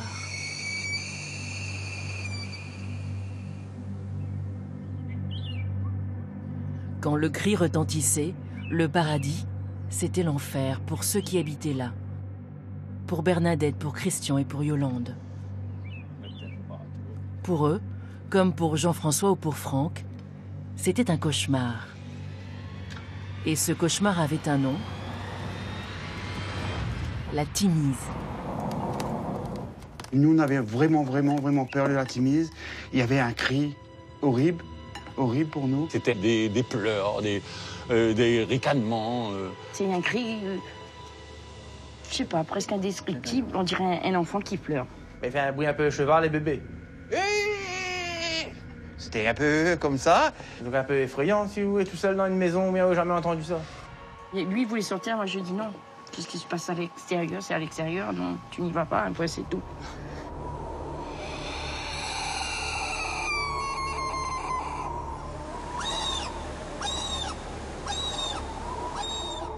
La légende est née ici, sur ce sentier. À l'époque, les habitants sont obligés de partir très tôt, dans le noir, pour aller vendre leurs légumes ou aller à l'église. C'était grand matin, 3 h du matin, ils étaient dans le sentier pour aller au catéchisme. Dans le sentier, ils montaient de nuit avec une bougie. Et la timide s'était attirée vraiment par la lumière. Elle venait sur les gens qui avaient de la lumière dans les mains, quoi. C'est à partir de là, ils ont eu peur, quoi. Ils disent, les esprits arrivent, les esprits. Donc ils avaient tous peur. Ils pensaient que c'était un esprit qui est venu éteindre la bougie. Pour eux, c'était des âmes perdues. Ils appellent ça en créole le mauvais âme.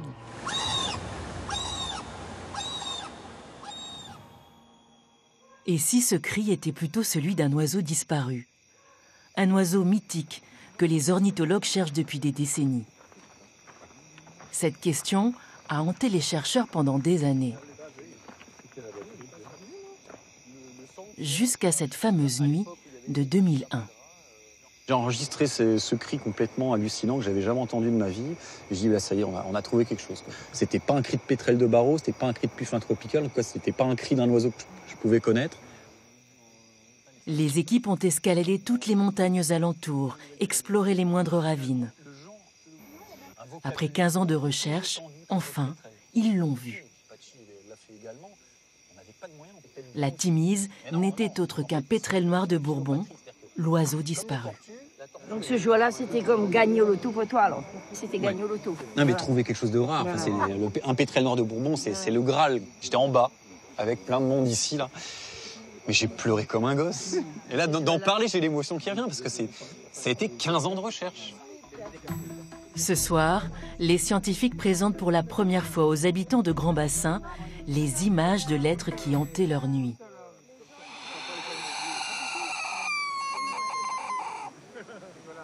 C'est une découverte mondiale. L'un des oiseaux les plus rares au monde vit encore à La Réunion. Ce sont 2 inspecteurs du programme de conservation LIFE qui ont atteint les premiers la colonie de pétrel noir. Allez, 10h17, quelque part à La Réunion. Un moment rarissime dans l'histoire naturelle. On va peut-être sortir le premier pétrel, Christophe. Premier pétrel noir. J'ai mis ma main à l'intérieur. Moi, j'ai senti qu'il était chaud à l'intérieur du terrier. Donc, il voulait dire qu'il avait quelque chose. Et après, Pachi, avec son bras de l'autre côté, il a réussi à attraper le oiseau. Je l'ai, il sort. Le voilà. Oh, t'es beau. Depuis le temps qu'on te cherche. On avait presque les larmes dans nos yeux, il fait tellement longtemps que nous rôde. Oui, bien sûr. Que quand nous l'a trouvé, nous croyions presque pas. Hein. C'est ça qui m'a fait peur pendant toute mon enfance. Voilà. C'était quel oiseau? Un bel oiseau. C'est avec ça que j'ai eu les trouilles de ma vie. Moi aussi. Les trouilles de ma vie avec ça. Ce soir, la légende de la Timise s'éteint, tandis qu'un oiseau disparu ressurgit. Mais avec 50 couples à peine, la survie du pétrel noir de Bourbon ne tient qu'à un fil. Pendant ce temps, les jeunes pétrels de Barreau ont continué de se lancer dans le vide et de se faire berner par les éclairages urbains. Julie a recueilli de nouveaux pensionnaires à choyer. Allez, on va voir si tout va bien. Les ailes? Oui. Ah, t'as chaud, hein. Lui, c'est celui que j'ai récupéré chez les pompiers. Un petit coup d'eau. 90% des pétrels qui passent par le centre de soins seront sauvés. Bon, ça, t'es pas si obèse que ça. Mais quand même. La plupart ne sont pas blessés. Ils n'ont besoin que d'un jour ou deux de repos. Je suis gentille. Je te mets une bague, je t'offre un bijou. C'est cool, non? C'est bien. D'une bague pour tout état civil, d'un petit bilan de santé et des encouragements de Julie. Dis, bah vas-y, mords-moi. Ouvre le bec, ouvre le bec, ouvre le bec. C'est bon, il n'y a rien. Cette année, pas moins de 1200 pétrels ont été ainsi sauvés. Un record.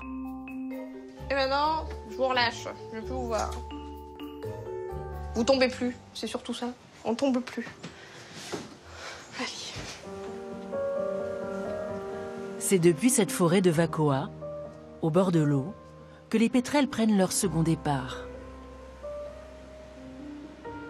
Le Sri Lanka, l'Inde et l'Australie les attendent. Ambassadeurs de la Réunion dans l'océan Indien, ces oiseaux ne doivent pas disparaître. Alors, chaque envol est un moment crucial. Cette fois, ses ailes encore faibles doivent le porter. J'ai envie de partir, là.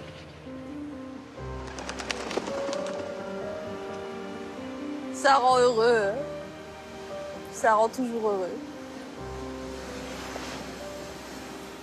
Il n'y a rien qui peut compter plus que ça.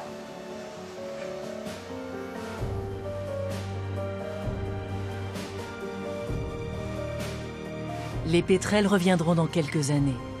Mystérieusement, ils retrouveront leur île et jusqu'à leur terrier.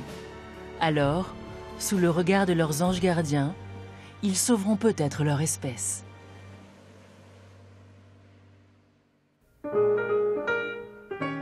Retour sur Terre. Et là aussi, il y a des vagues. Des vagues sur les champs de canne à sucre. Plus de la moitié de la surface cultivable de l'île en est couverte. Et aujourd'hui, c'est le premier jour de la récolte.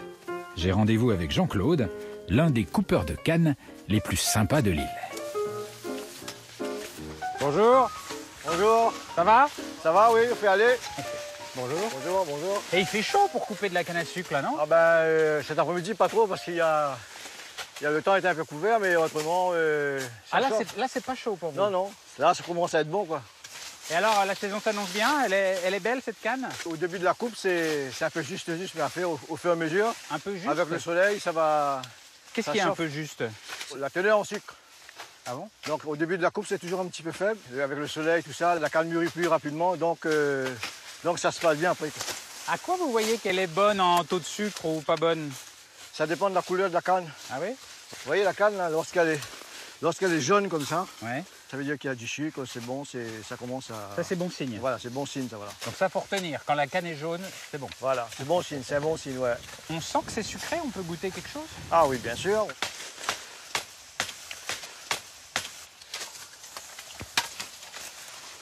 Ah, ça coule là. Ouais. Ah oui, mettez votre doigt, mettez le doigt, vas-y. Voilà. Ah oui, ça fait un Allez, jus. goûte. Et lorsque ça passe dans la machine à l'usine, ça rentre comme ça, c'est broyé, voilà. Tout est écrasé. Après, à la fin, il reste que le marc. Et alors, l'avantage, c'est qu'après, on a la main poisseuse toute la journée. On a la main collant. Oui. Hein? Donc, après, il faut laver la main, quoi. Sauf qu'il n'y a pas d'eau. Un coupeur qui marche sans eau, c'est un mauvais. C'est un mauvais? Il ne prend pas soin de son corps, quoi. Il n'aime pas son physique. Oui, et il reste avec les mains poisseuses. Voilà, exactement. OK. Voilà. Et c'est dur à couper? Vous voulez essayer? Ouais. Ah ben justement, vous tombez bien, attendez, il y a du matériel en plus, on va vous donner ça, quoi. Ne vous inquiétez pas. Vous n'avez pas peur de la concurrence si je m'y mets? Ah non, vous inquiétez pas, au contraire. Venez, mettez-vous là. Vous voyez là, plus la canne est coupée au ras du sol, mieux ça vaut pour la repousse pour l'année prochaine. Donne un coup là, au premier là. Comme ça? Non, plus bas. Voilà, à hauteur des pouces, voilà. Ah bah c'est facile. Oui, mais allez-y, continuez. Et qu'est-ce qu'on fait de ça? Voilà, là, vous prenez comme ça. Je vais vous montrer quelque chose. Restez là-bas, je vais vous montrer quelque chose. Tu vois ici, là, comme ça, là. Là, clac. Tu tournes comme ça, dans ce sens-là. Tu ramènes un peu ici. Et hop, un deuxième coup, on fait sauter. En deux coups? En deux coups. Et après... Ça, c'est le troisième coup, ça. Voilà, ça, c'est pour être plus propre, plus nickel. Ça, c'est une belle canne bien coupée. Voilà, oui. Elle est bien coupée, là. En 3 coups? En 3 coups. Eh ben, tu peux te mettre à côté, hein. On va faire la concurrence, on va voir. Un coup. Voilà. Je passe vers l'avant. Oui. Je retourne. Voilà. 2 coups. Tu vois, et après, je nettoie. Mais c'est marrant, ça me paraît presque facile, non? Ah oui, ben, avec l'habitude, avec le temps, c'est normal. Tout devient facile, quoi. 1 coup. Je passe devant. 2 coups. Et je nettoie. Cette année, on a un coupé de canne oreilles. Alors, un oreille, on peut rappeler ce que c'est? Ah, c'est pour nous, à la Réunion, lorsqu'on dit oreilles, c'est pas méchant. C'est quelqu'un qui vient de la métropole. Donc je suis un oreille. Voilà. Hop. Faut couper où? Ici, là. Là? Ouais. Qu'on garde que le blanc, comme les poireaux. Voilà. J'aime bien le geste. Clac. C'est un beau geste, hein? Ah, il commence à s'amuser, mais c'est bien, quoi. C'est un bon signe, quoi.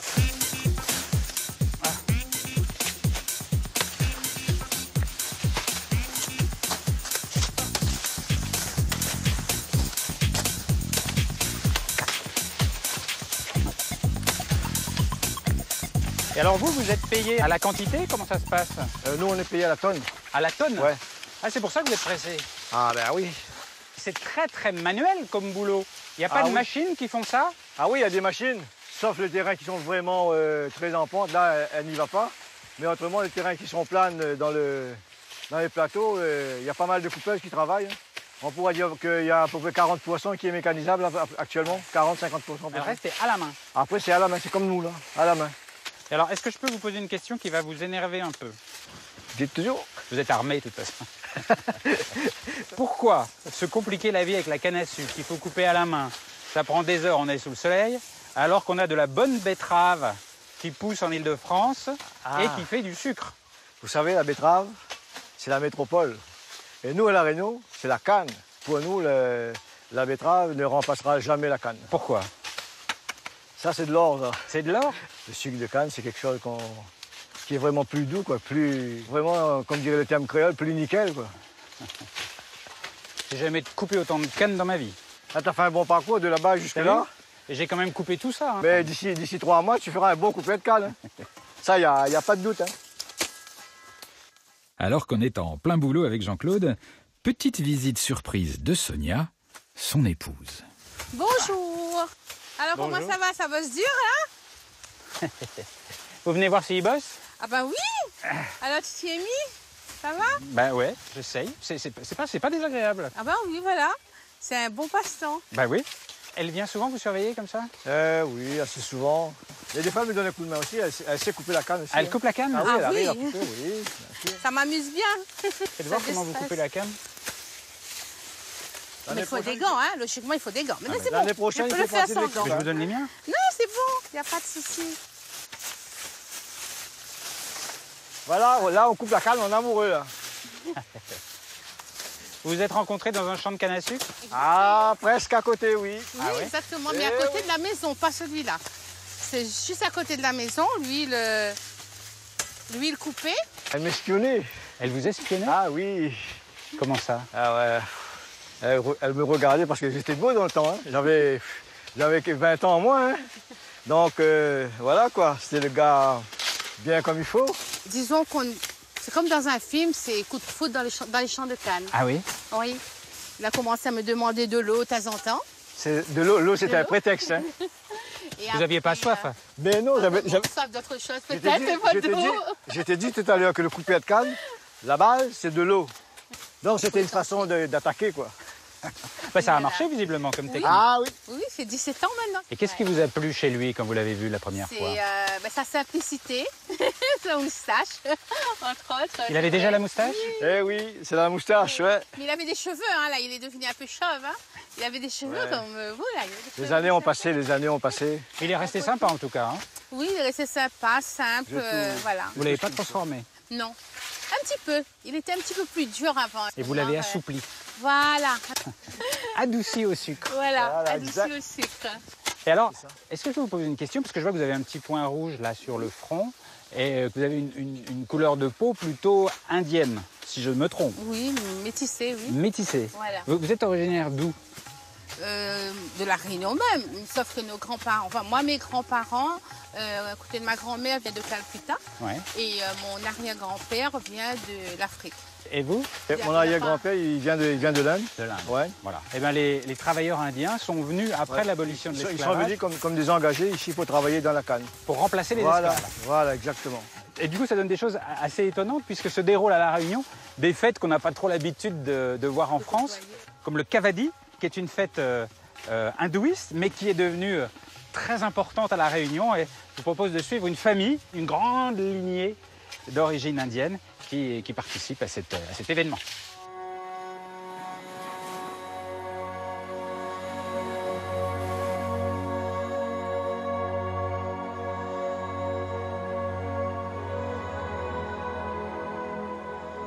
Un samedi par mois, à la Saline Léo sur la côte ouest de l'île, des voix s'élèvent vers le ciel.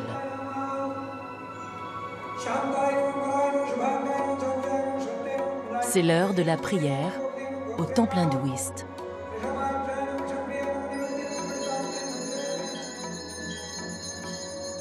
Ce temple appartient à l'une des familles indiennes les plus importantes de la Réunion, les Souprayen Mestri.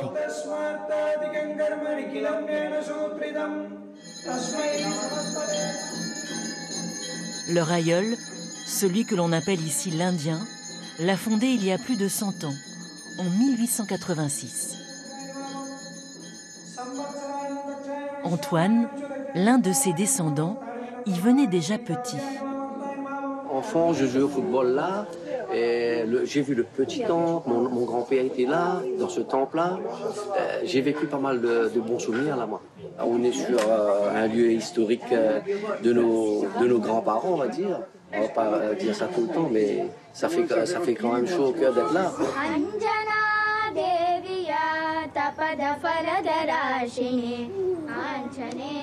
À l'arrivée des premiers Indiens sur l'île, au XIXe siècle, l'Église catholique ne tolère pas le culte hindou. Les immigrés sont obligés de se convertir et de pratiquer leur religion à l'abri des regards. L'ancêtre des Souprayen Mestri, l'Indien, va changer le cours de l'histoire.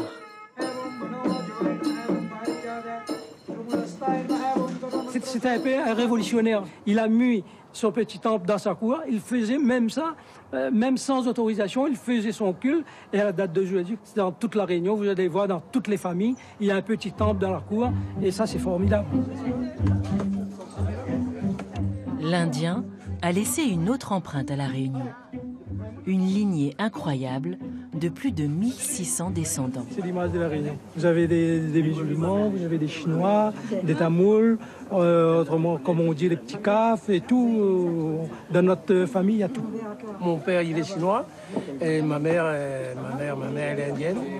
J'ai des ascendances indiennes, j'ai des ascendances afro-malgaches, j'ai des ascendances européennes. Je suis de la Réunion et donc genre peut-être plus catholique, pratiquant quand j'ai à l'origine, voilà, de naissance.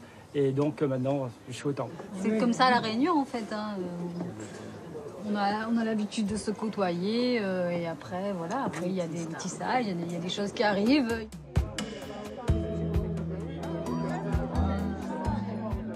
Pour tous les Souprayen Mestri, pour Frédéric et Richard, l'histoire a commencé ici, au nord de l'île, au lazaret de la Grande Chaloupe. C'est ici que notre bisaïeul est arrivé en premier.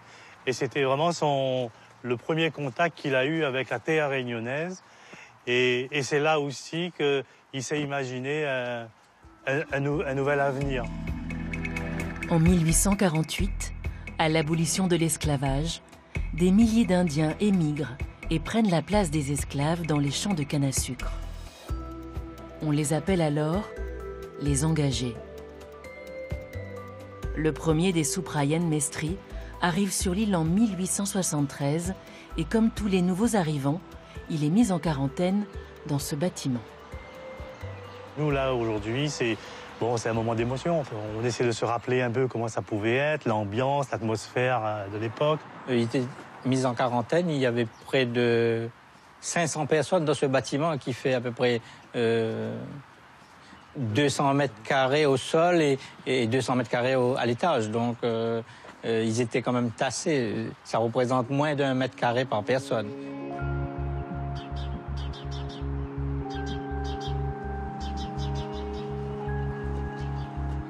Et l'histoire se poursuit aujourd'hui à travers les nouvelles générations. Et cette terre est devenue pour nous vraiment notre terre. Maintenant, c'est notre mère patrie. Hein.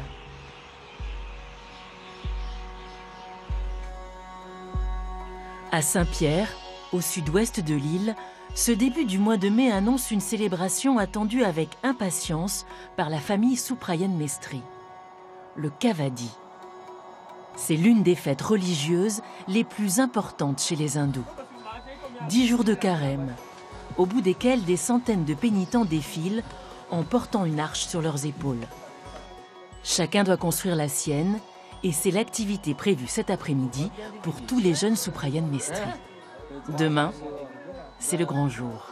Le but, c'est de bien réduire tout l'ensemble, comme ça, quand il va décorer, là, tout reste fixe. Comme ça ne bouge pas, ça risque pas de tomber. Atelier architectural, floral et même culinaire, à chacun son affectation. On est tous passés par là. Donc on vient tous s'aider et se soutenir moralement. Surtout le moral. Et le physique, c'est ce qu'on est en train de préparer pour eux. Après 4 heures de travail, les Kavadi commencent à prendre forme. Il faudra pousser l'effort un peu plus encore et compter sur chaque membre de la famille pour finir cette nuit.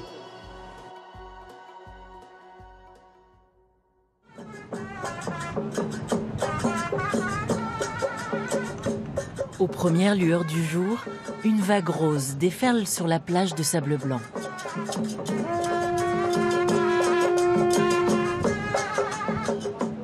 La nuit a fleuri ses arches, bâties de la main des fidèles.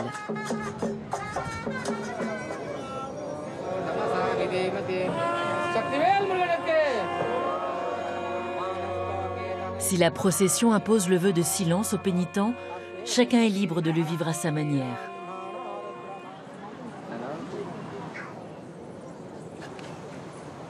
C'est une sorte de souffrance qu'on s'impose à nous-mêmes pour porter nos péchés, quoi. Et comment ça va, là? Ça va.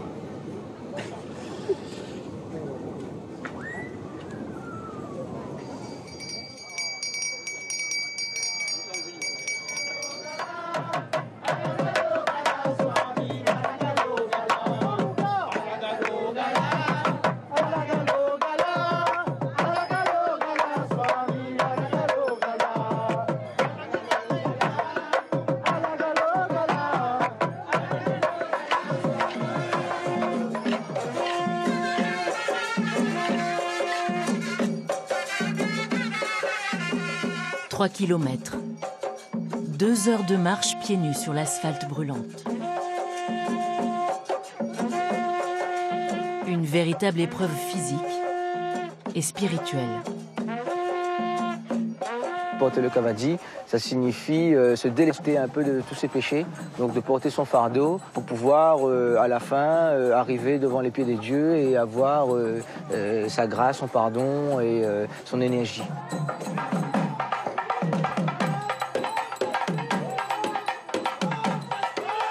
Pour les aider, leur famille reste à leur côté le temps du défilé.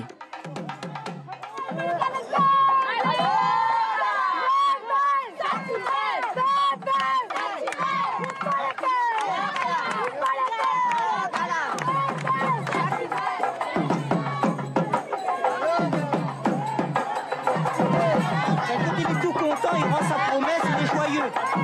Même dans la souffrance, il montre qu'il est joyeux.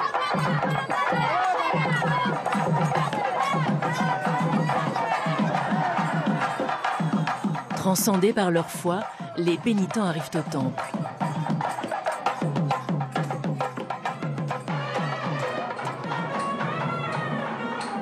Il leur faut tenir encore, attendre de déposer leurs offrandes, avant d'enfin ôter leurs aiguilles.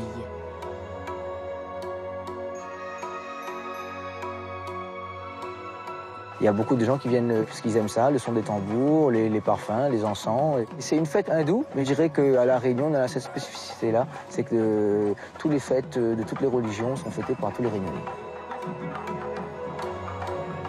Héritier du premier Souprayan Mestri et de tous les engagés, aujourd'hui, près d'un Réunionnais sur 3 a du sang indien qui coule dans ses veines.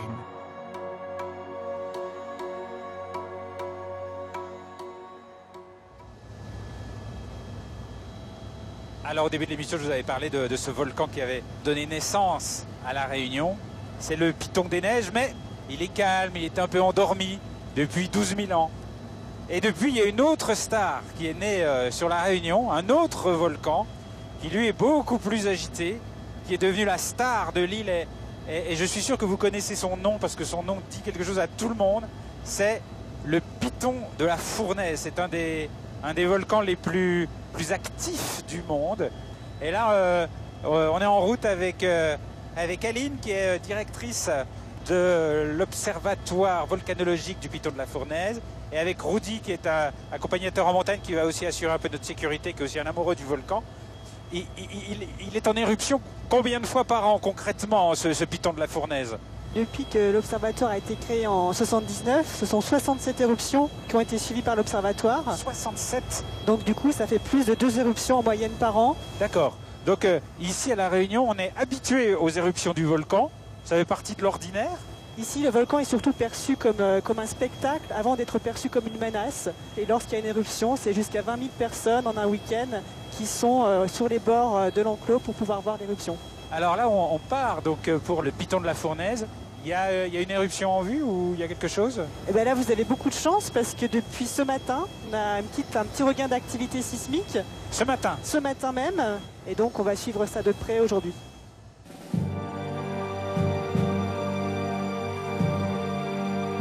C'est vraiment un spectacle. On sent qu'il y a une puissance contenue. C'est vraiment une vibration très particulière d'être ici.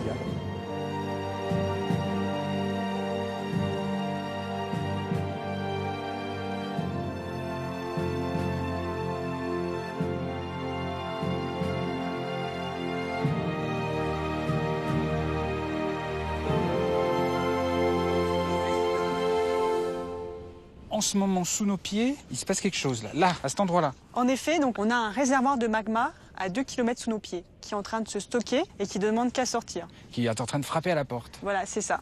Et donc, comment on sait si ça sort et si ça va sortir et où? On a une centaine de stations sur le volcan, comme celle qui est derrière nous, là, qui mesurent plusieurs paramètres.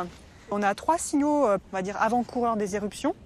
C'est la sismicité, le gonflement du volcan et du dégazage. Donc là, on a tous les signes qui montrent que le réservoir de magma qui est sous nos pieds à 2 km est en train de se faire réalimenter. Et à un moment donné, il va casser et le magma va commencer sa propagation vers la surface. Et lorsqu'il se réveille, le Piton de la Fournaise est comme un geyser de lave incandescente. Des rivières de feu qui illuminent la nuit. Un spectacle hors du commun.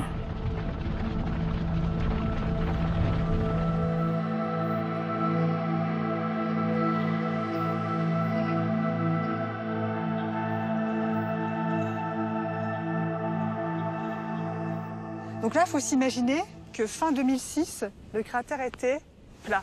Rempli. C'était plein là. Quasiment plein. Et en avril 2007, on a une grosse éruption qui a vidangé le réservoir qui est sous nos pieds très rapidement.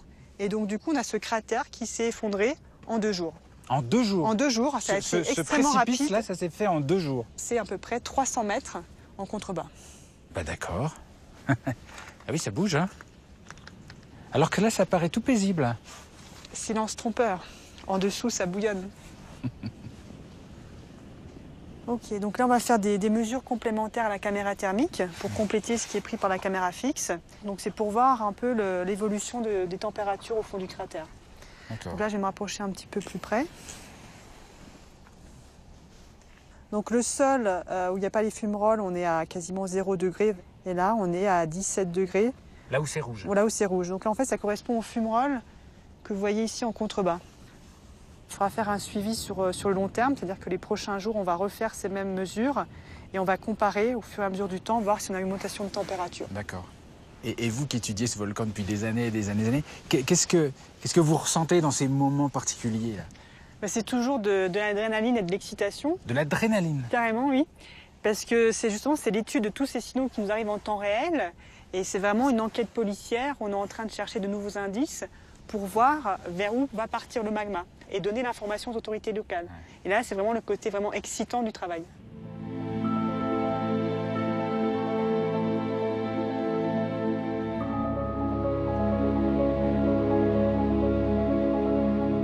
Vous avez toujours voulu faire ce métier-là? Depuis mes 15 ans, oui.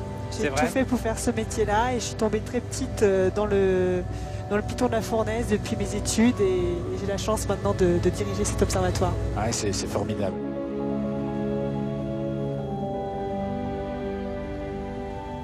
On quitte le sommet du volcan pour aller sur les flancs, sur une coulée de 2016 qui est encore chaude. Encore chaude? Oui, encore chaude un an après. Et donc on va faire des mesures thermiques pour voir comment elle refroidit parce qu'elle est dans un secteur encore interdit pour le public. Et nous serons même les tout premiers à pénétrer dans le cône de la puissante éruption de 2016. Par ici? Ouais.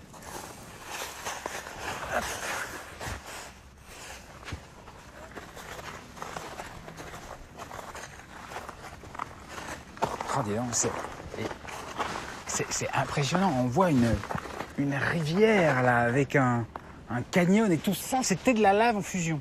Effectivement, donc il faut s'imaginer, là en septembre 2016, vous avez une fissure qui s'est ouverte juste derrière nous ici avec des fontaines de lave qui ont fait jusqu'à 50 mètres.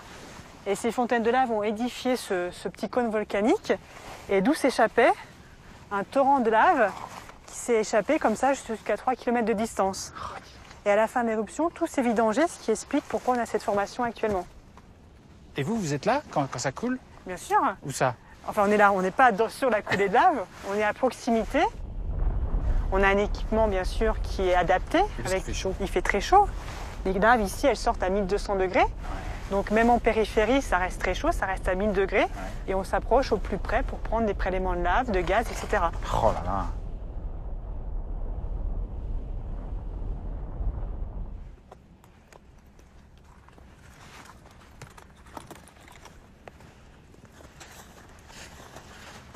C'est chaud là. Donc là, par exemple, je te disais qu'on allait sur une coulée chaude. Et là, si tu mets ta main, regarde, on a des émanations. Ah oui. Ah ouais, c'est chaud là. Alors je te confirme. C'est chaud. Et là, tu es encore ta main est à 30 degrés, en dessous, tu es à 50 degrés. Ça fait une drôle de sensation sous les pieds, ça crunch. Ah, ça croustille. Ça croustille. C'est dangereux de marcher là-dessus ou pas? Non, ici sur cette zone-là, on est relativement stable. On est sur le bord de la coulée. Après, tu vois, il y a plein de petits tunnels en dessous quand même qui se sont vidangés suite à la fin de l'éruption. Ah oui, parce que c'est pas forcément plein. Non, loin de là. C'est souvent que la lave utilise justement des conduits pour circuler à l'intérieur. Et effectivement, quand il se vide, ça te crée une petite croûte au-dessus. Et cette croûte-là, si tu marches dessus, tu peux tomber dans le tunnel. Là, je vais te donner une petite paire de gants, parce que tu vas voir que le basalte, c'est très abrasif. Je pense que ça pourrait être utile. Voilà, du coup, on va utiliser ce chenal. Alors, tu fais attention, parce que c'est très fractionné sous les pieds. Donc moi, je purge un petit peu au passage. Ça, c'est pour la sécurité. On sent le pro quand il parle. Tout de suite, il y a le ton. Ça rigole plus. C'est rigoureux. Ouais. Hop, super.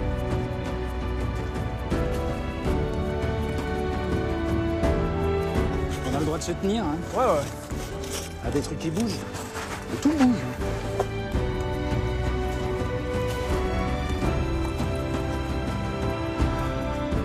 C'est quand même une drôle de balade parce que tout est coupant.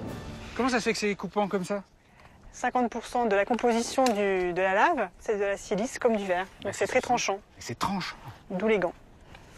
On parlait de verre, tu vois. On est carrément sur une surface vitrifiée là. Ça, c'est très joli. Et on sent que si on tombe, On va pas se faire une égratignure, on va se trancher la jambe. Ah là, c'est ça. Oh là là. Et là, on voit que c'est une espèce de chaos, d'enfer. Hein. C'est Bienvenue à la Fournaise. Bienvenue à la Fournaise, voilà.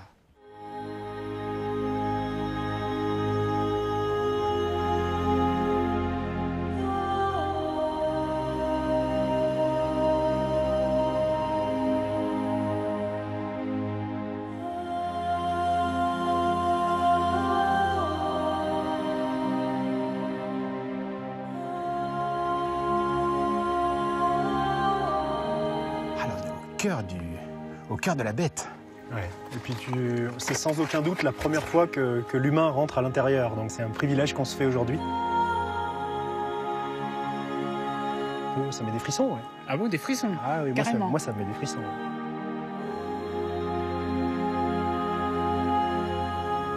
Et c'est un monde à part. Hein. C'est notre monde. C'est quand même la nature qui se réveille, qui se donne en spectacle. Donc là, il faut s'imaginer que pendant l'éruption, on avait un lac de lave qui bouillonnait à l'intérieur de ce cône. Un lac qui montait jusqu'où? Jusqu'à mi-distance à peu près, et donc qui débitait les coulées de lave. Donc c'était vraiment la fournaise, comme on se le dit. C'est de là que vient le nom? Bah oui, parce que c'était des éruptions qui étaient fréquentes, et donc il y avait une fournaise permanente au niveau du volcan. Je profite d'être ici puisqu'on n'est jamais venu à l'intérieur du cône pour faire des images thermiques. Donc là, on voit que les températures sont encore hautes, hein, puisqu'on a des points à 100, 150 degrés tout à l'heure. Là, si on met la main dessus, c'est 150 degrés. Voilà, donc il faut mieux pas mettre la main en fait. Ah oui. Pour nous, c'est important de venir ici pour suivre un peu la fin en fait, de l'éruption. Il faut savoir que cette éruption, elle a eu lieu sur un sentier. Et actuellement, ce site est interdit au grand public. Donc c'est à nous également de suivre l'évolution de la température pour voir si un jour il pourra être ouvert au public, par exemple. Est-ce que vous le considérez parfois comme un interlocuteur? Ben, il est vivant, puisqu'il bouge là ce matin. Il hoquette, il sent, il bouge, il tremble. Donc c'est vivant. C'est de la géologie vivante.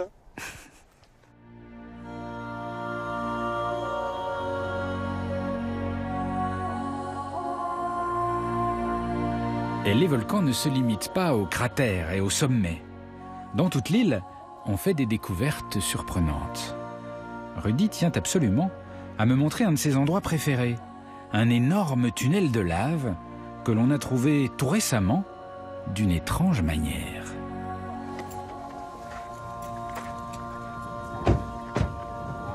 C'est là? Ouais, c'est là, ouais. Juste un trou comme ça dans un champ. Au milieu de nulle part. Il faut imaginer qu'ici, il y avait une voûte, c'était complètement fermé. Pendant 22-23 000 ans, c'est resté fermé. Et puis qu'il y a eu un engin agricole qui est monté dessus et il est tombé dedans. Donc il est passé à l'endroit le plus fin de la voûte et c'est comme ça qu'il a été découvert en fait, par accident.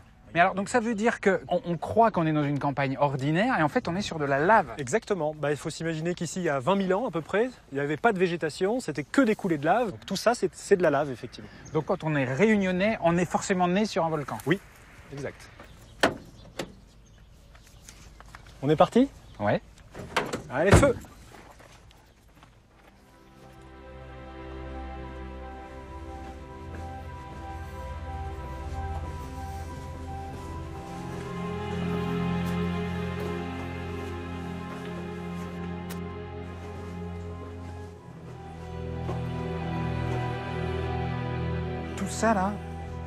Tout ça là, c'est de la lave. Exactement. T'imagines que là, tu étais dans la rivière de lave. La hauteur que tu vois, en fait, c'était la profondeur de la rivière de lave. Et du coup, ça a refermé une voûte au-dessus. Et là, il y avait un fleuve de lave, mais énorme. Ah bah là, il y avait un gros débit. Ça coule à quelle vitesse là-dedans? Alors, estimation ici, à peu près 50 km/h. Ah, quand même!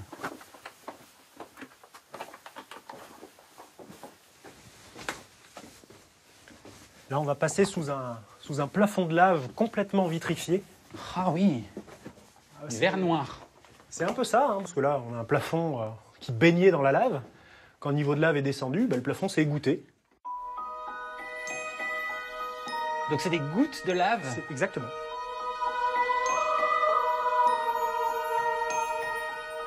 Quel endroit incroyable. J'adore.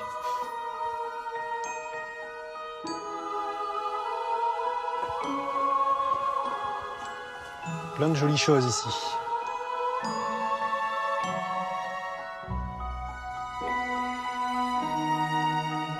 C'était joyeux, ça. Ah oui, ça c'est à protéger, surtout. Et ça, c'est très fragile, tout ça, hein, tout ce que tu vois là. Ouais, on est comme des éléphants dans un magasin de porcelaine. Et si là, par exemple, devant toi, je casse ce morceau et je l'emmène chez moi en souvenir. Si tu casses un bout, on va pas être copains.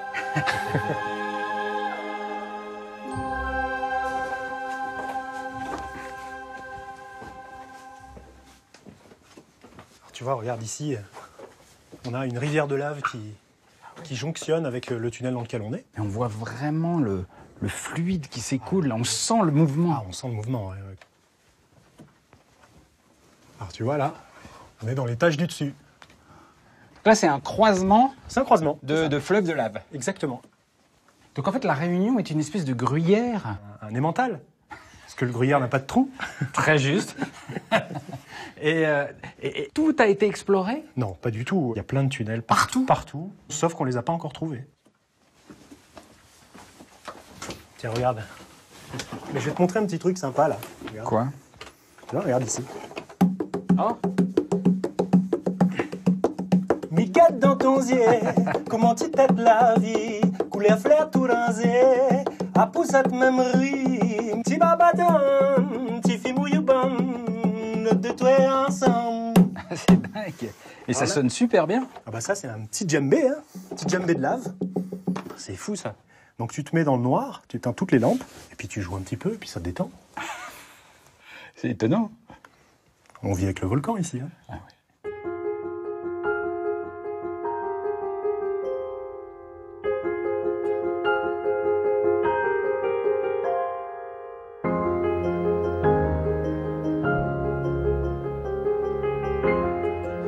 Voilà, c'est la fin de ce voyage à La Réunion, ce tout petit bout de terre d'environ 50 km sur 70 perdu dans l'océan.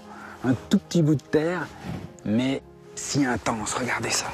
Regardez ça avec les volcans, le relief, le climat, la végétation. Tout est un peu fou ici. Et on a sur cette île un peu l'impression que, du coup, chaque instant est plus intense qu'ailleurs. Et ça, je crois que les Réunionnais l'ont bien compris, le vivent tous les jours. Et c'est peut-être ça qui les rend si attachants.